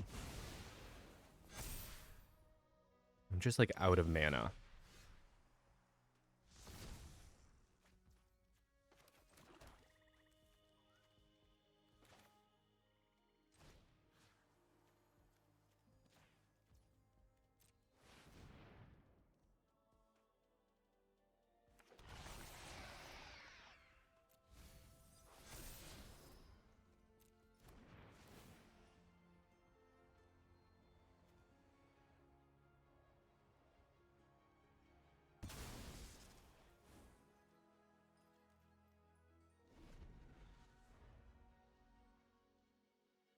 Yeah, this game I lose.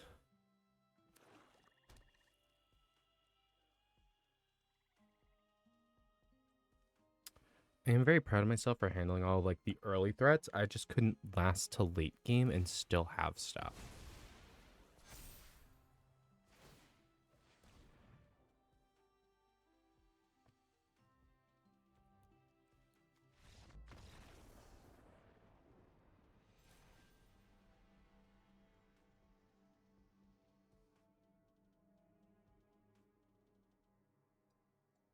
And I think I should have milled myself when I hit that first, when I activated the ancient one the first time. I think I should have hit myself, not my opponent, especially with the defossilize in hand. I should have hit myself to be able to use him to block, but I did not, and I suffered the consequences by taking more damage than I probably should have. Because their gingerbread hunter wasn't that big. 2 Stalactite Stalkers, a Brackish Blunder, 2 land, Unlucky Drop, and Shieldred. Not bad. Definitely could be better, but it's not a bad starting hand.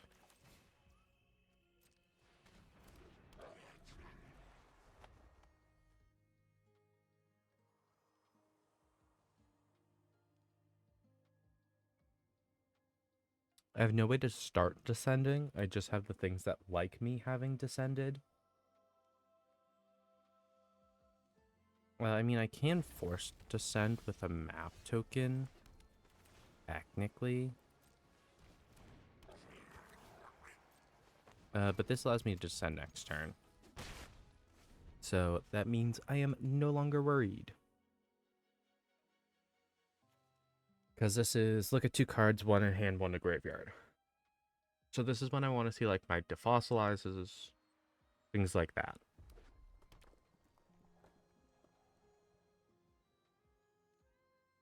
Who could be? Defossilize, a couple extra lands. As long as I see a permanent.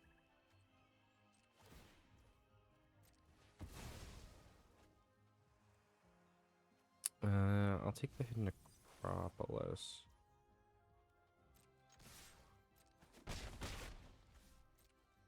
But these guys now grow. I'm really hoping they have something with like haste that they drop. 2 energy refractors. Those are just mana filters.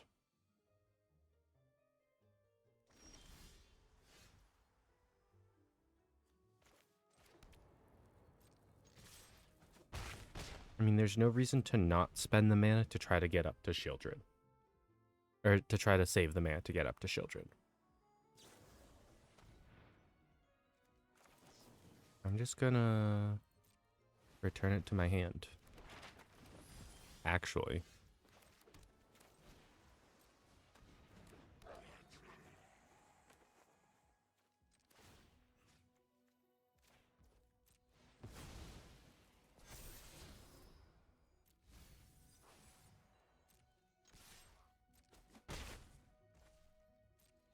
See? Map tokens. Map tokens really do allow me to descend super easily.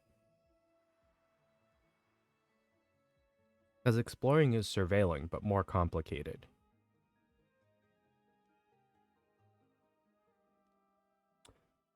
Exploring is surveilling, but if you hit a land, it goes to your hand instead of anything else happening. It gets overridden.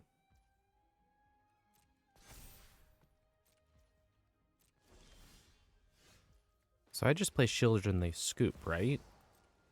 They're mana screwed.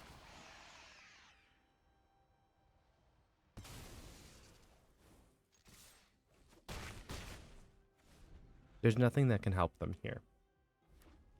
They would need a board wipe that costs 3 mana.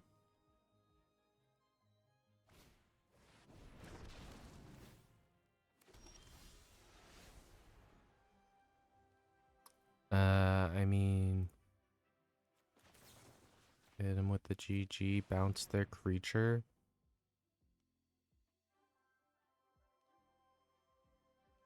I mean, everything I have has menace anyway. So there's absolutely no reason for me to have done that.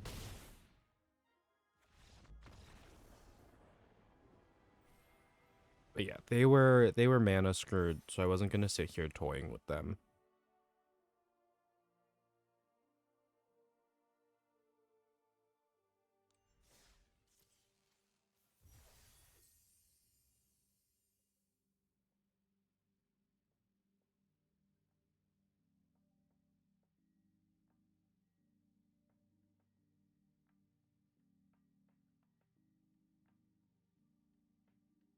Okay.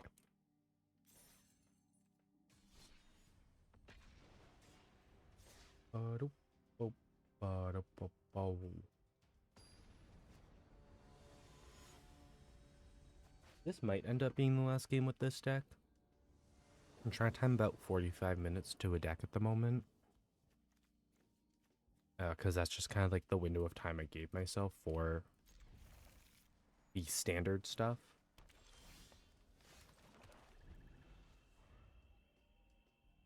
I have 2 Echoes of Dusks. And they're 2/2s, so they're not bad.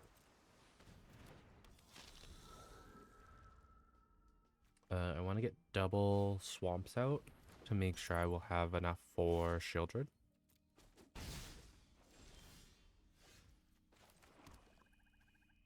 Do I Cruel Summophage myself? Yes. I can't wake up. I hit 4 permanents.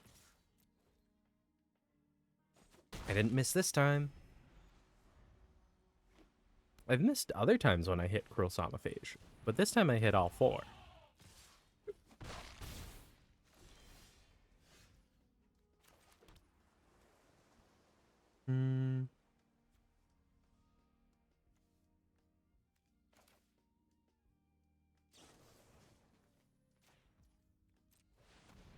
I want the life linker out of here.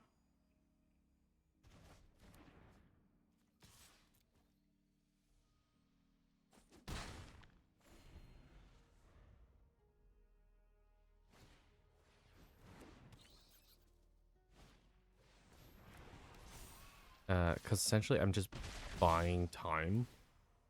Because I can play Shieldred this next turn. Shieldred.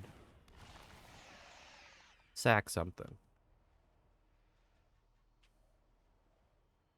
My guess is it's going to be the recruitment officer. Oh, it's the bat. Color me surprised. It was the bat. I have what? One creature? Yeah. I have a stalactite stalker. Damn. Okay. A didactic echo.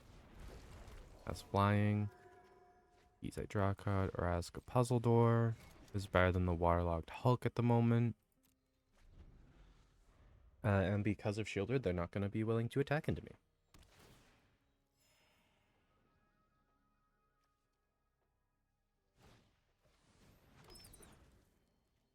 Ooh, nice.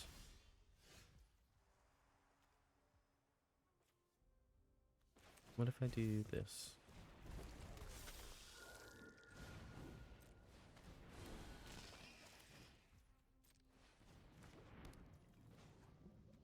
Tap to mill. Didn't hit a creature.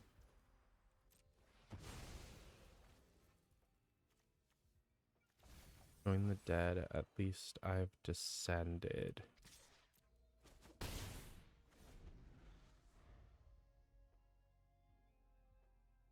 Because join the dead will give -10, -10.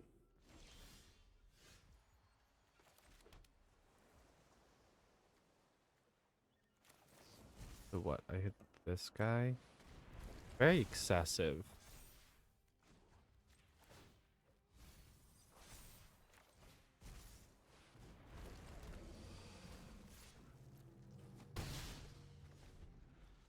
They have 2 cards in their graveyard. They need 8.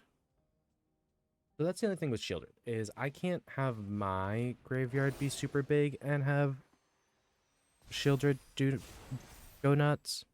It has to be their graveyard. Stalactite Stalker. Mill a card to guarantee the set. I didn't.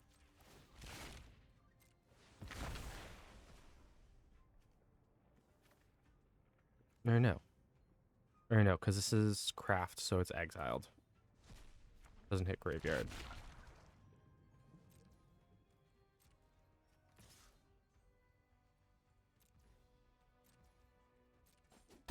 They're down to 7.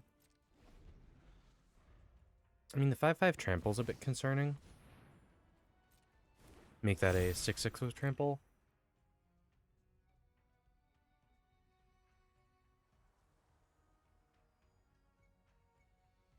I think recruitment officer, Chomping Kavu, battle glyph. You know what I'm gonna do? I'm gonna use this guy to crew that guy, because you're gonna force my Shielder to fight.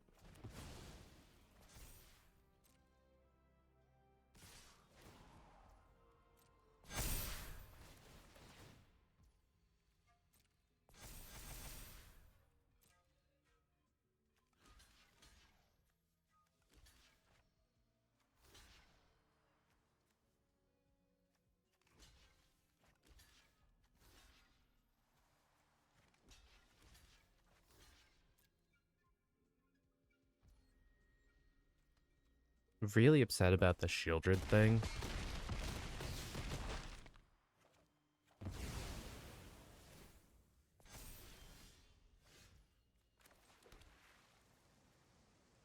Because, yeah, I've lost. That one spell, that one fight spell killed me. Because I can't stop the 16.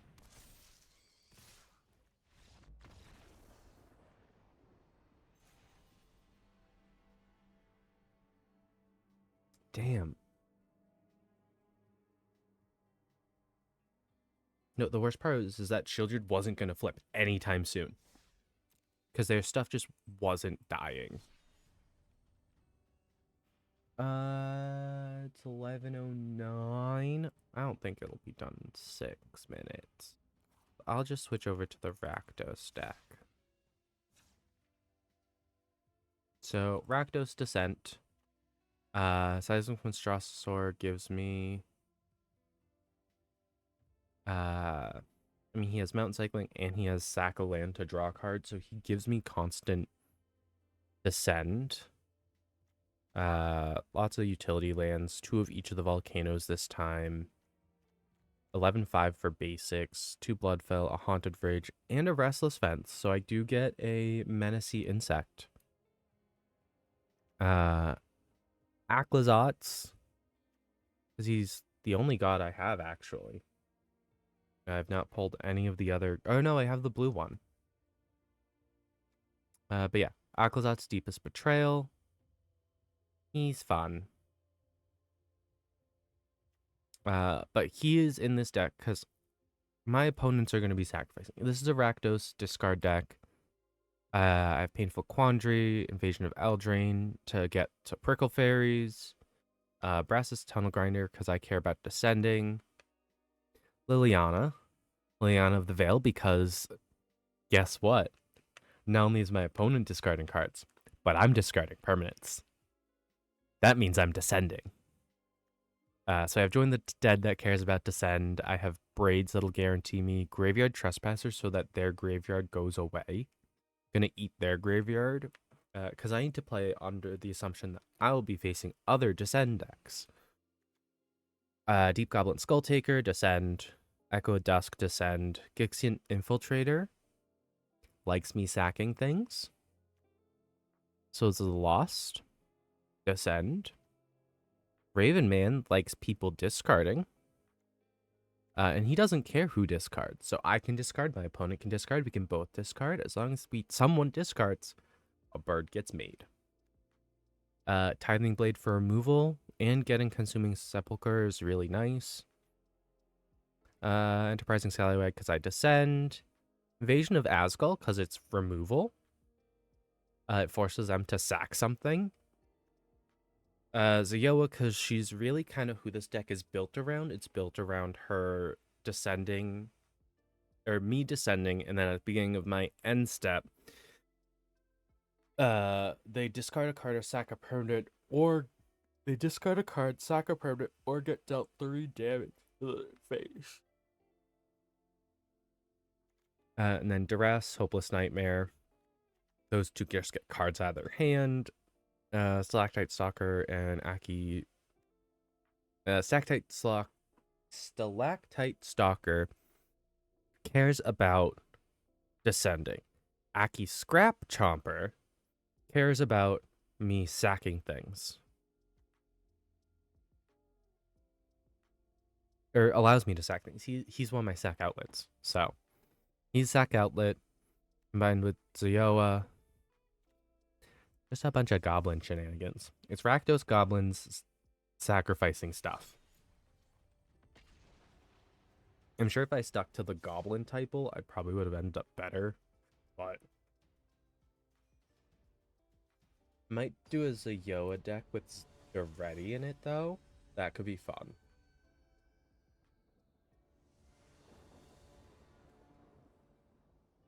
Two tap lands. But I have both a Tithing Blade and Enterprising Scallywag.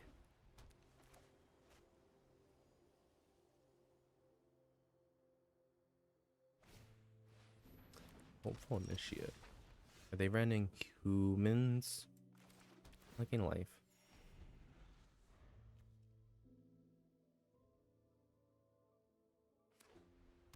They might be running humans. 2 Hopeful Initiates. I Tithing Blade here. You can only have 1 Initiate. My knife says so.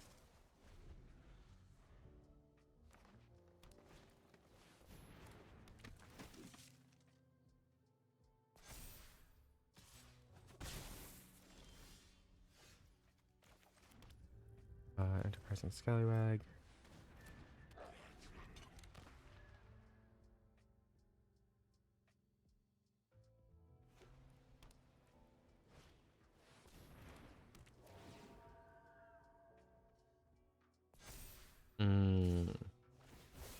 You know what I really don't like?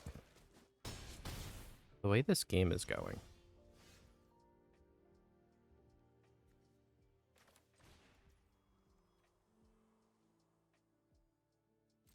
I mean, I guess doesn't really matter.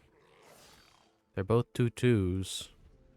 That care might be descending, but I can't descend yet because I don't have enough permanents to deal with their stuff.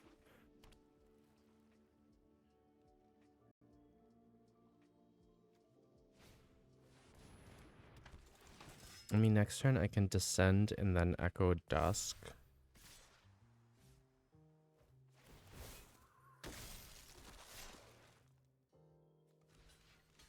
I think I'm gonna lose.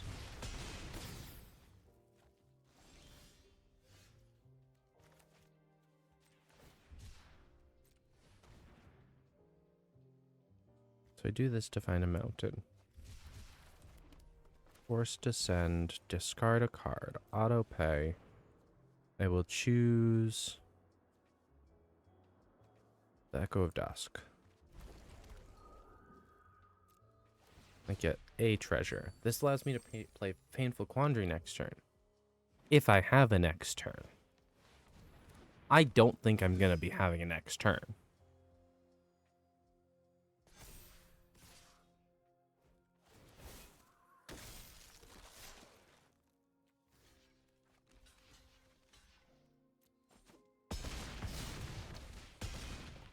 Like that, see? No next turn.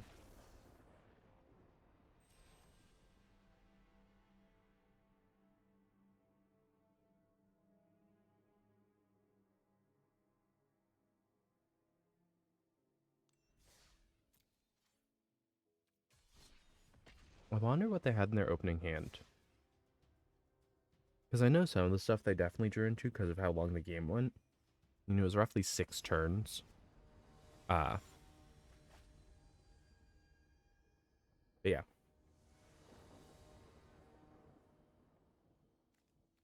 Two hidden volcanoes, a duress. I'm not going to turn one duress them. I think I actually need to turn one duress them. They're going to what? I feel like getting rid of one of the rails reinforcements is my best option.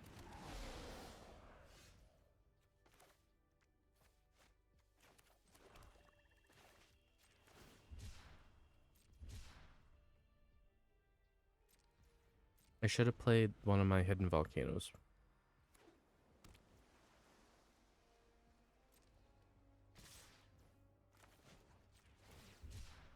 Oh, do this.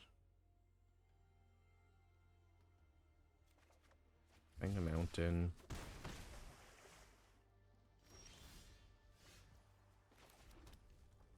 Do I try to play braids to intentionally get it countered?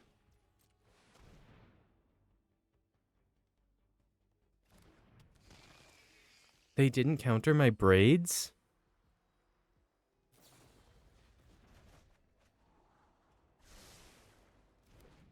Oh, I forgot they had the Fading Hope in their hand. I mean, the End the Festivities isn't like the biggest problem in the world. Oh, a little chat's not a counter. I thought it was the Offer You Can't Refuse. Oh, Offer You Can't Refuse looks different because it looks like the little angel piece. Why are so many Ral's reinforcements, though? That spell is not that good.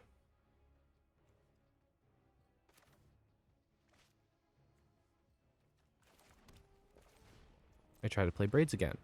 This time they have a counter. Nope.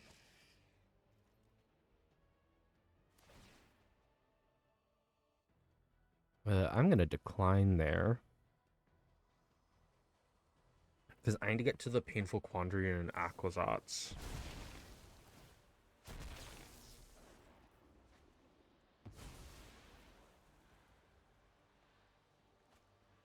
Well, I understand. A little chat, or a little chat, whatever it is, a little chat, allows them to sort through 2 cards and put one on bottom. It's why they're doing the casualty cost.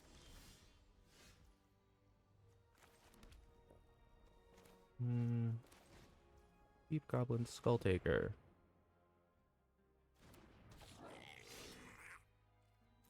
No attacks, decline.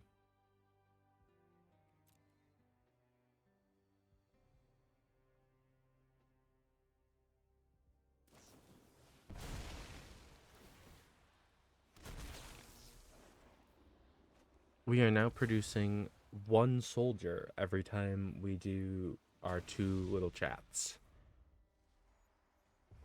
But they've played 3 of them now. They have already played 3 of the same card. Oh, are we? Is it soldiers? Is that what's happening? Where is it soldiers? Okay, if that's the case, I'm going to Painful Quandary first. And I'm going to Hopeless Nightmare to make you lose another card already.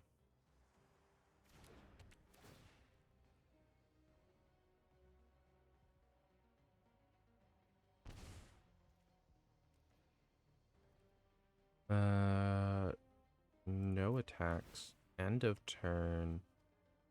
Decline.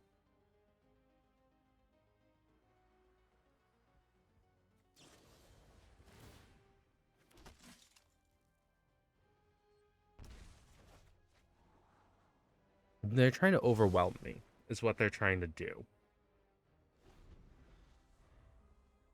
Well, that Painful Quandary is going to be a problem for them.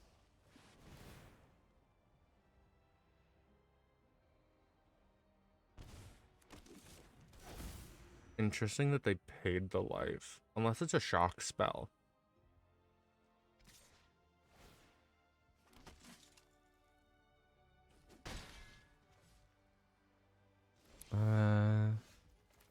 This.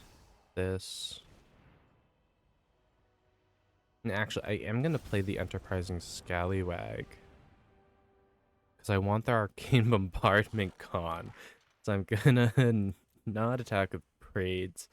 I'm going to sack Hopeless Nightmare to Braids. Because it's an enchantment. So they may scry 2.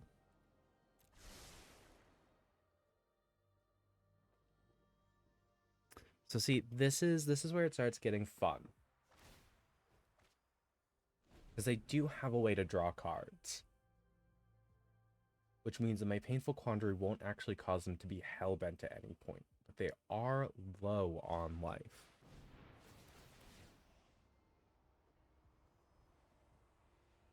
So yeah, they're trying to draw extra cards to try to get things going.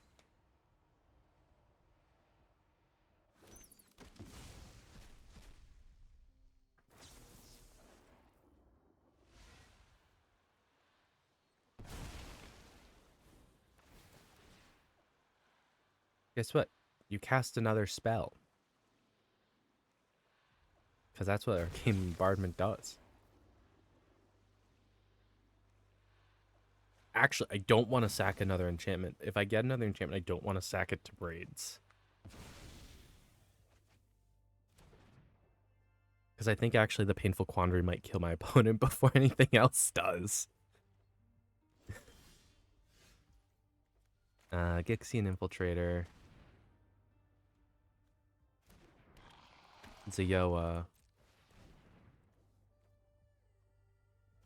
And actually, I can run out everything. I can run out everything, which means if they somehow survive till their next turn, because I don't have to do anything. Unfortunately, these never go onto the stack, so it doesn't really matter what I do with Braids. I just need to not wait till Braids' activation. Because Braids doesn't actually trigger all of my Descent stuff.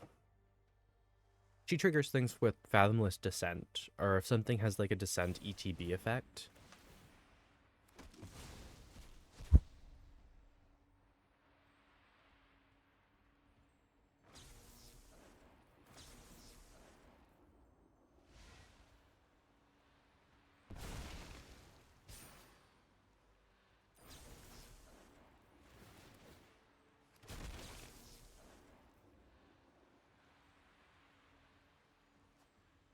I have 3 Painful Quandary triggers on the stack. Two of which happens before they draw more cards.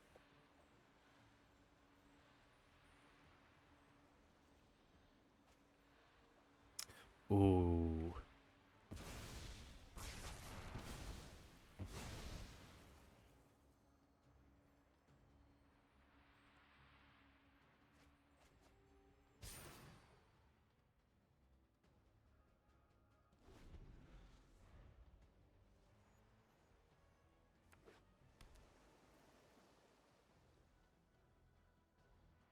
Yeah, the problem is if they don't kill me soon, their arcane bombardment is going to kill them.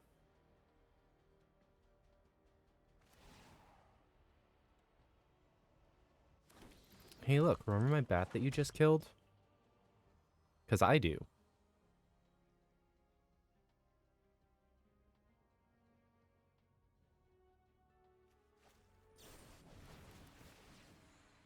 So yeah, it's whenever they... I believe this is... GG.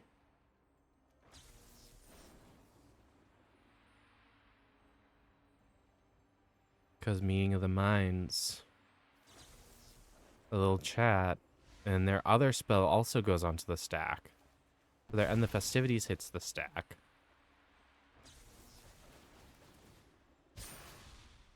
And then my Painful Quandaries hit.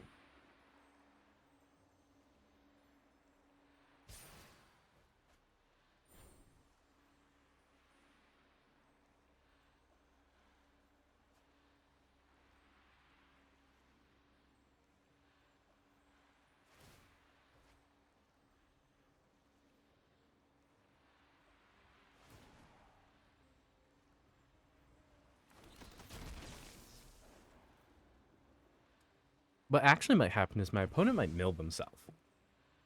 Because they're cycling through their deck at a rapid pace, because I'm also forcing them to discard a lot of cards.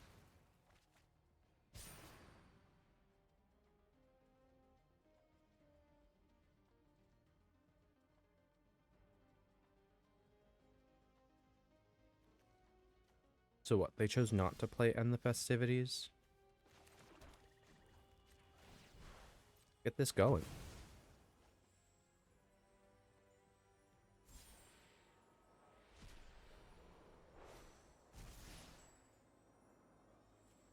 Hmm.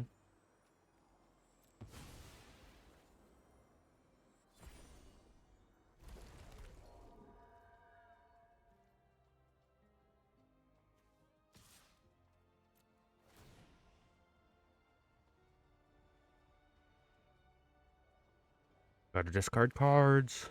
I love that they're discarding so many lands.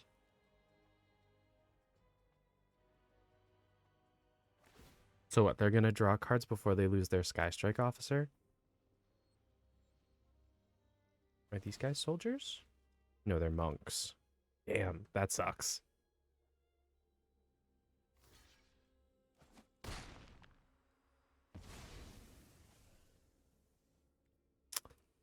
I want Zio to trigger before Braids.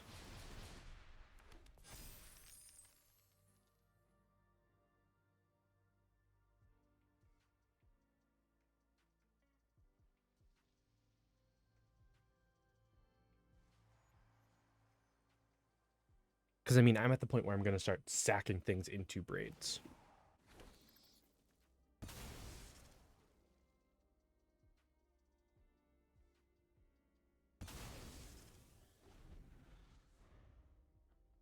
Because they have 12 soldier creatures. They have enough things to not get hit by the Painful Quandary damage. But, I mean, if I'm making them discard 1, 2 cards a turn, they actually might be in a situation where they won't be able to keep up. How many cards do their library? Their library is down to 36. So I wonder if they have more cards in their library. They might have a larger than normal deck.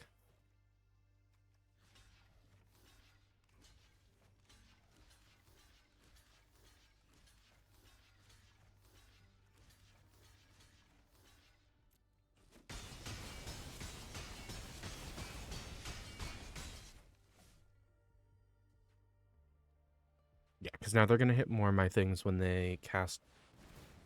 Ooh. Nice. Because that kills my Souls of the Lost.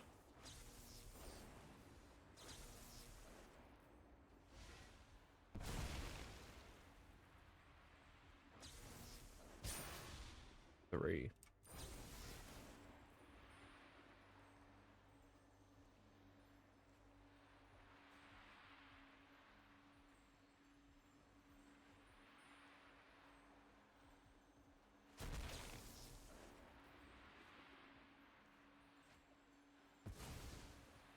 It said that Aquazot's only has a trigger on whenever they discard lands.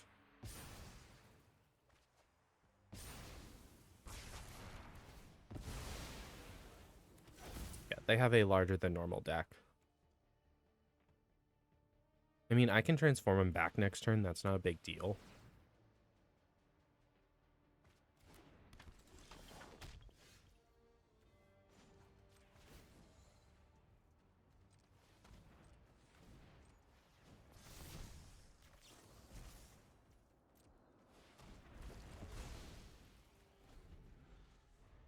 Kill. Oh yeah, because Burn Down the House hits everything, doesn't it? I damage each creature and each planeswalker. Devilish Valet has Trample Haste. So if they can spit up enough cards right here.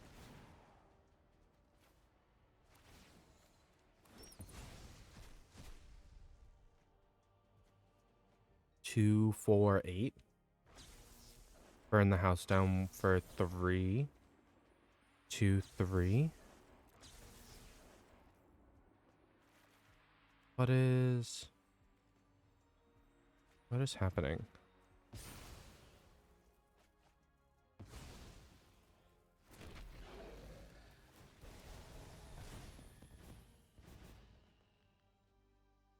Hit through with Trample.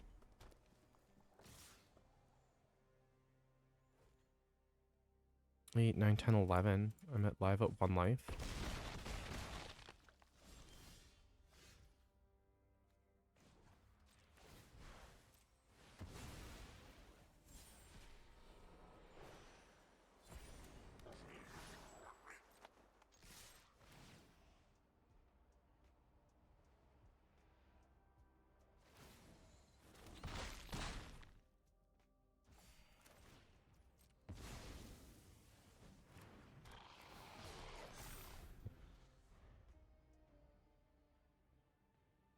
If they have any shock spell in their hand, I lose.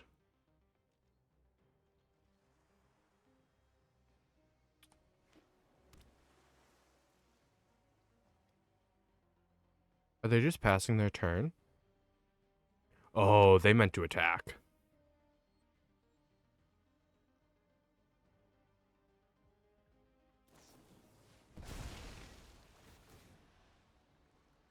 They're gonna start flicking me for damage.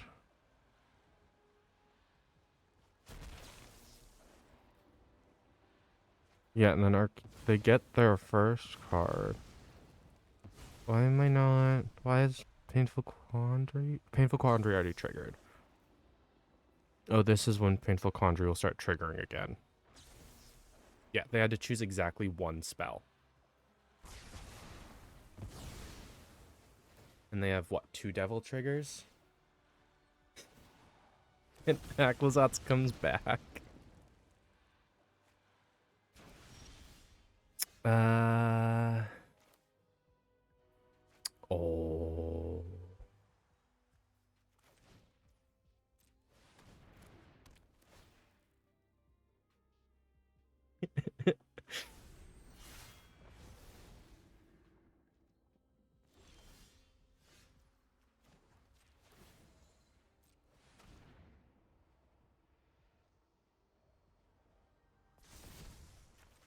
Yeah, they can't play anything with Painful Quandary out while they only have 1 card in hand.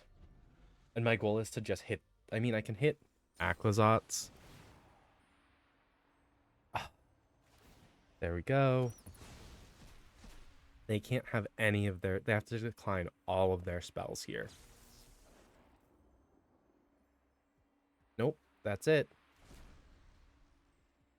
Oh no, that was them exiling the card for Arcane Bombardment.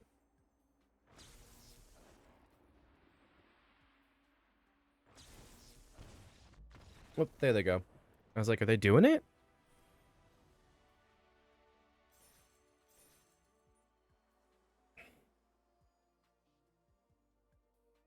A Rakdos discard strategy. Who would have ever have thought?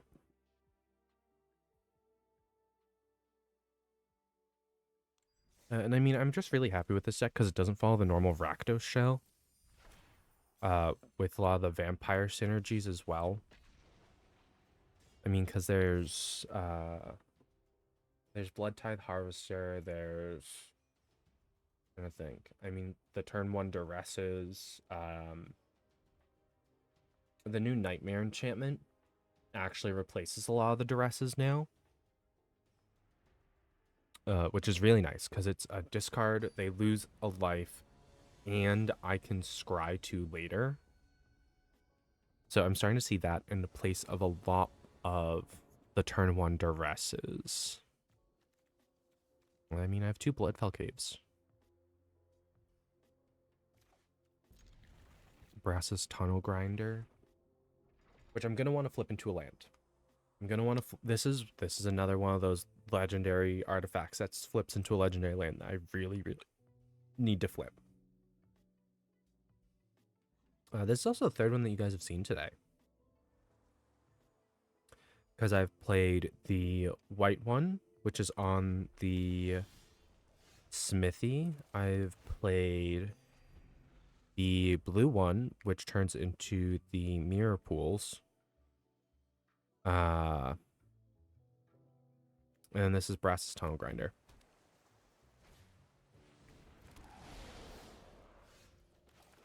I'm just gonna force you to sack something.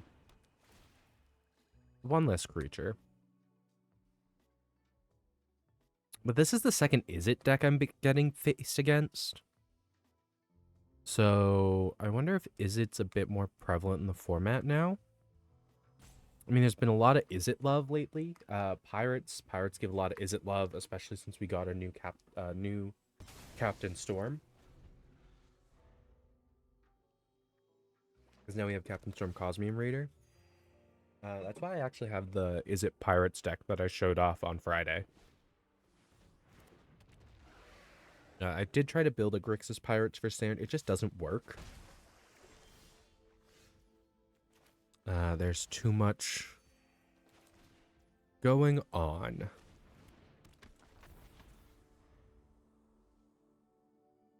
But Ravenman's actually really, really good in this format because a lot of people are willingly discarding things. Especially with the dinosaurs that have the basic land cycling. I mean, each one is respective to its color. But, I mean, there's one dinosaur of each color that has the basic land type of the matching color ability. Or the basic land cycling. So Seismic Monstrosaur is mountain cycling. Which is also important to note that they're not basic mountain cycling. They are mountain cycling. Meaning you can use these to pull triomes, you can use these to pull dual lands, as long as they have the land typings on them. Which, I mean, should have one more land in here that does have the dual typing. Just try and do math, because it costs 2 to do that. But when I play Brass's Tunnel Grinder this next turn, it's... I mean, I'm not going to block. So, I mean, I do this. I play Brass's Tunnel Grinder. I think I pitched the Invasion of Eldraine.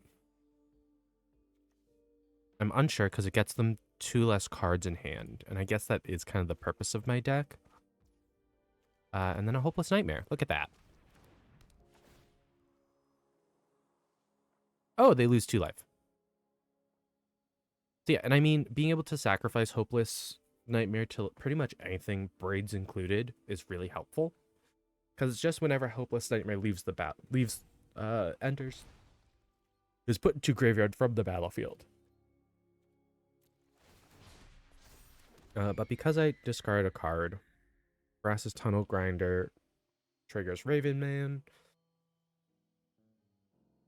It's a very, very fun combination of things. If I get a land next turn, I get Aquazots. If not, I can play the Invasion of Eldraine. I would like Invasion of Eldraine after Aquazots. But beggars can't be choosers. What does the Amplifier do if kicked? Entire creature an opponent controls to its owner's hand. And it gets +2/+0 for every time you cast insert sorcery. Not the Raven Man. Let me have my birds. Something against the birds, my guy? So's a little lost, discarding Aki Storm Scrap Chopper. Nah. I'll make the treasure first and then put the counter. I just need one more discard. Actually, I could just pitch the Hopeless Nightmare. I can sacrifice the Hopeless Nightmare. I'll get to scry 2, which isn't a big deal. But it will flip. It will flip my Brass's Tile Grinder. Which is important because right now that's the mana that'll get me Invasion of Eldraine on the next turn, meaning I'll also get to discover 4. I'd love to get this back in hand, the Seismic Monster Sword back in hand.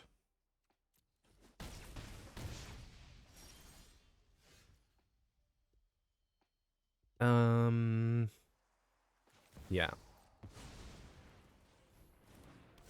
Play 4/4 with lifelink. I don't descend this turn.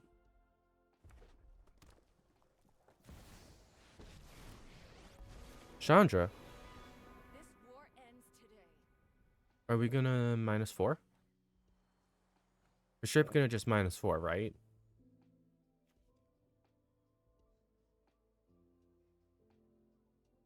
They can.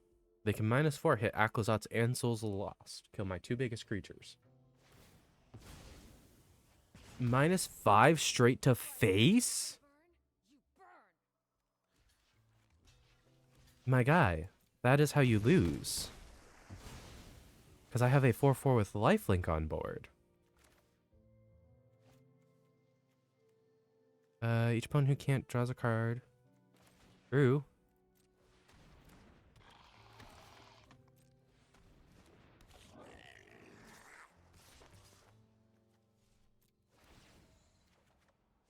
Get an extra card. Oh, I guess Haunted Ridge doesn't have the basic land type. That's my bad. Apparently my Monster Sword would only be able to have found basic mountains, because that's all I have.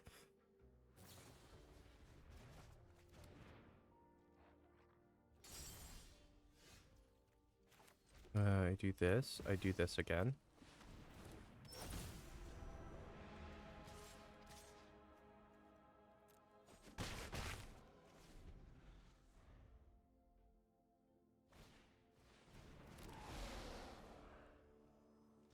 Yeah, Aquazot's also having lifelink really just saved my ass.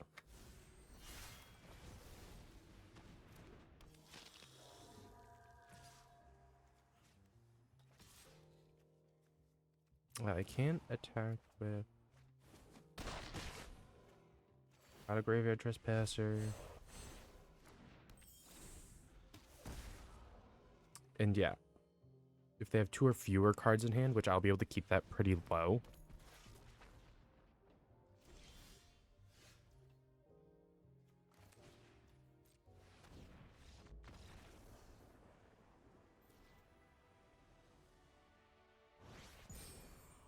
Yay! I've ranked up to gold. I mean, realistically, you guys typically see me in platinum. I got reset at the beginning of the month because it's the beginning of the month. So the monthly rankings get dropped down. Which could also explain why I've been seeing a lot of meta decks recently, because it is the 4th of the month. So, I mean, everyone drops so low so quickly. I dropped from platinum down to silver 4. So I mean, platinum, even plat 1 drops down to silver 4. I think the low, or maybe to silver 3. I'm pretty sure it's still the silver 4 though. I'm gonna hopeless nightmare them on turn 1.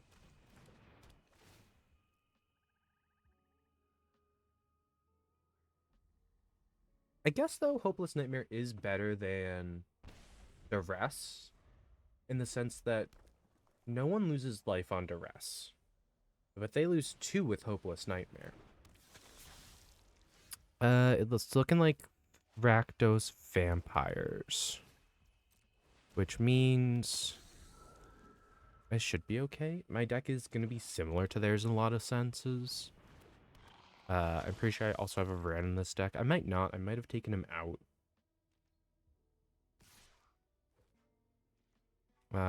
Bloodcaster being a flyer, however, might be a problem. Faster than I want it to be. Gain life, and I'm mountain cycling. So yeah, I can only find basic mountains. But that's okay. Because it means I can guarantee get mountains. In a deck that's very heavily swayed towards my black mana sources.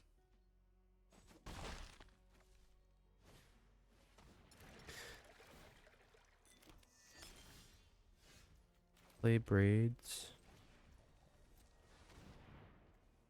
These are both artifacts. This is just a creature, however.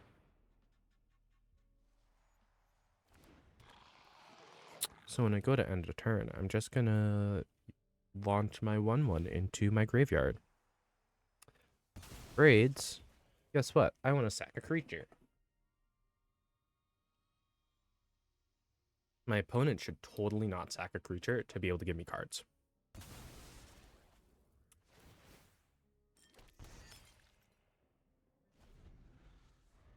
Me, someone who's surprised that they actually did probably the best situation for them.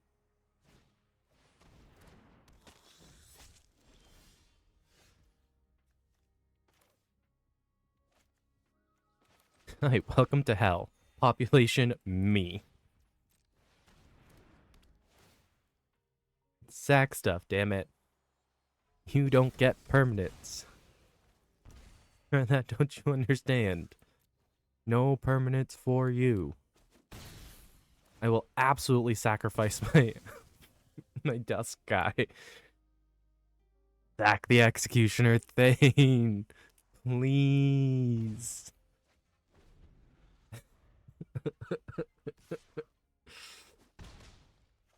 On the bright side, I have an Invasion of Eldraine for after I play Aquazot, provided he lives through the turn. Cause yeah. I'm big fan of them playing an exile spell on, or no, it's just destroy. Let me have my guy. He's just a guy. He's just a big guy. I mean, he's a 4/4. For a god, he's relatively weak. A lot of gods start around 5 power toughness. Though I suppose there are a lot of gods that are within the 4s. So I guess gods tend to be 4+. I'm guessing they're gonna Blood Fountain the Executioner Thane back. That's what I would do anyway. It's the choice I would make.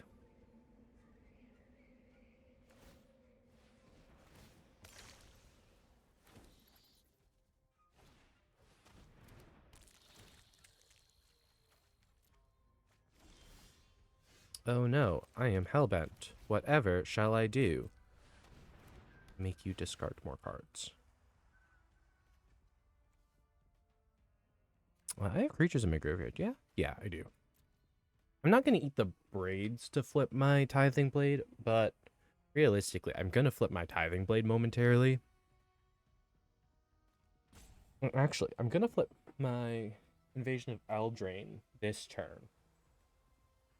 Probably only flick him for one. You know what that card can do. It's not weaken, you know it. Or are you talking about my weak little guy? And in comparison to the other gods, especially of this set, he is by far the weakest. The only one who I can entertain the argument for would be the blue god, because it only sees instants. But even then, that's not really much of an argument.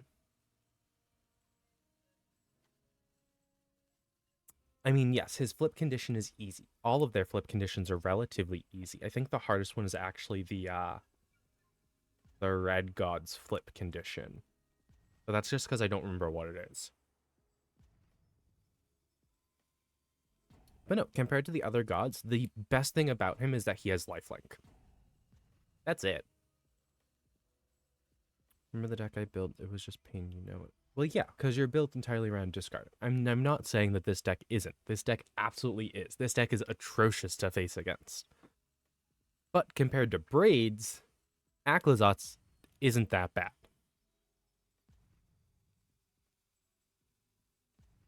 You have 4 non-combat damage to the throw. See, in red, that's easy.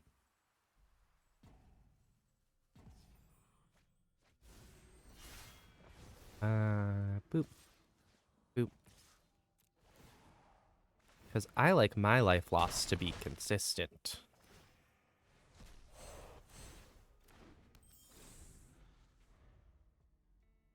In hindsight, I could have built this deck mono black. I didn't need the Rakdos. I wanted to build it around Zoyoa. And I think that's why I have Rakdos. I could have built this as a mono black discard deck. I mean, at its core, that's what this is. It's a mono black discard deck. It's just everyone's discarding. Neither of us have hands.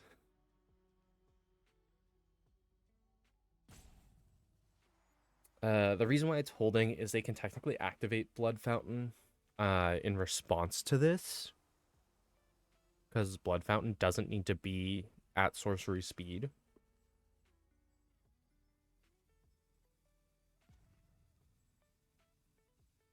Yeah, I mean, otherwise they'd move right to draw if I didn't have an upkeep trigger. They would have moved to draw, been fine. I think I've upset my opponent, though.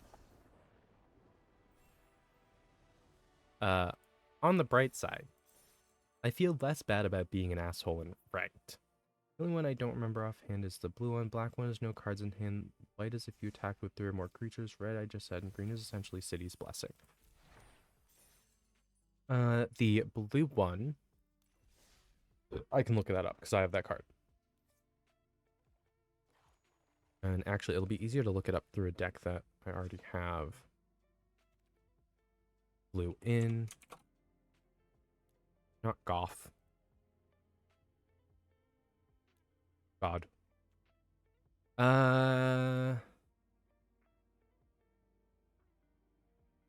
Oh, time counters. It has 3 time counters on it.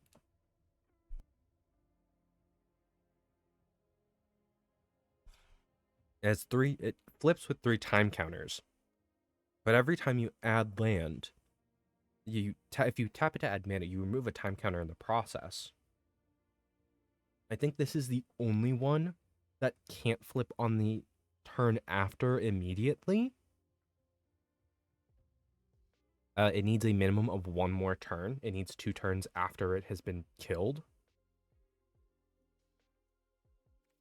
But yeah, that's the only one that actually has a timer on it, and it's because it's time counters. But I mean, everything with that's instant speed from your hand gets rebound is insane.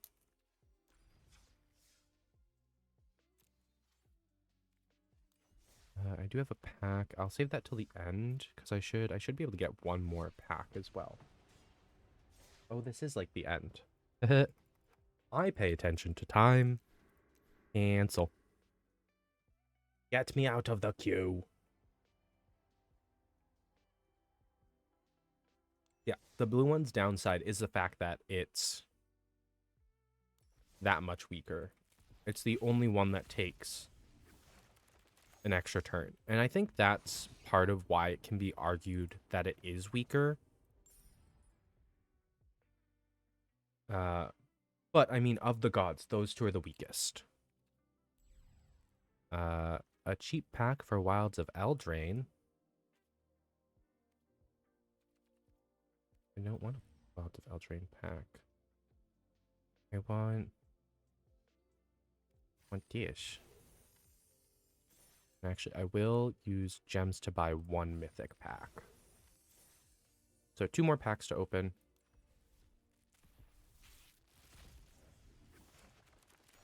Waterwind Scout, Vanguard of the Rose. Sacrifice another creature or artifact. It gains indestructible until end of turn. Rampaging Spiketail. This is the black one that has the swamp cycling. Yeah. I just need more copies of that. Because eventually I'll get Dino deck built in standard. Look, another Quintorius. Meaning I can put a second copy of Quintorius in my Quintorius deck. Yeah, but I mean, it's noon, so thank y'all for watching. It's been fun. I enjoy doing this stuff. I'm happy that I've been getting into the sealed stuff because I feel like I don't play that a ton. So yeah, it's been fun being able to consistently do those on Mondays. And I mean, realistically, from Friday to today, I had, 3 days to earn coins back? And I had enough coins to buy into the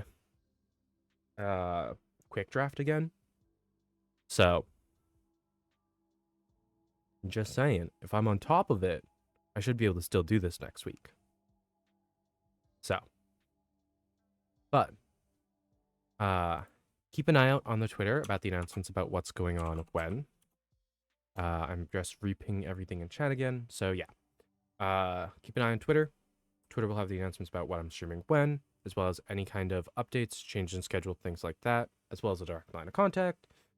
My YouTube channel is where I keep all my VODs. So if you want to catch something, if you want to check out some of the older sets, especially looking at Eldraine, I know I did a lot of Eldraine stuff because I also like the Eldraine plane as well. There's quite a few planes that I like. But that's a conversation for another time.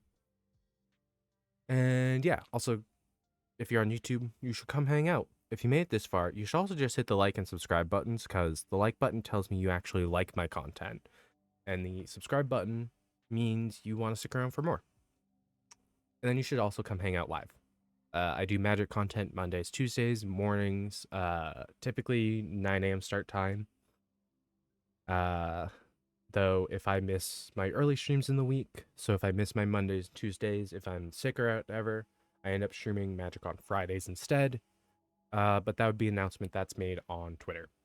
So yeah, go check out Twitter, come hang out live, go check out YouTube if you've missed stuff, that jazz. All right, I'll see y'all later. Bye-bye.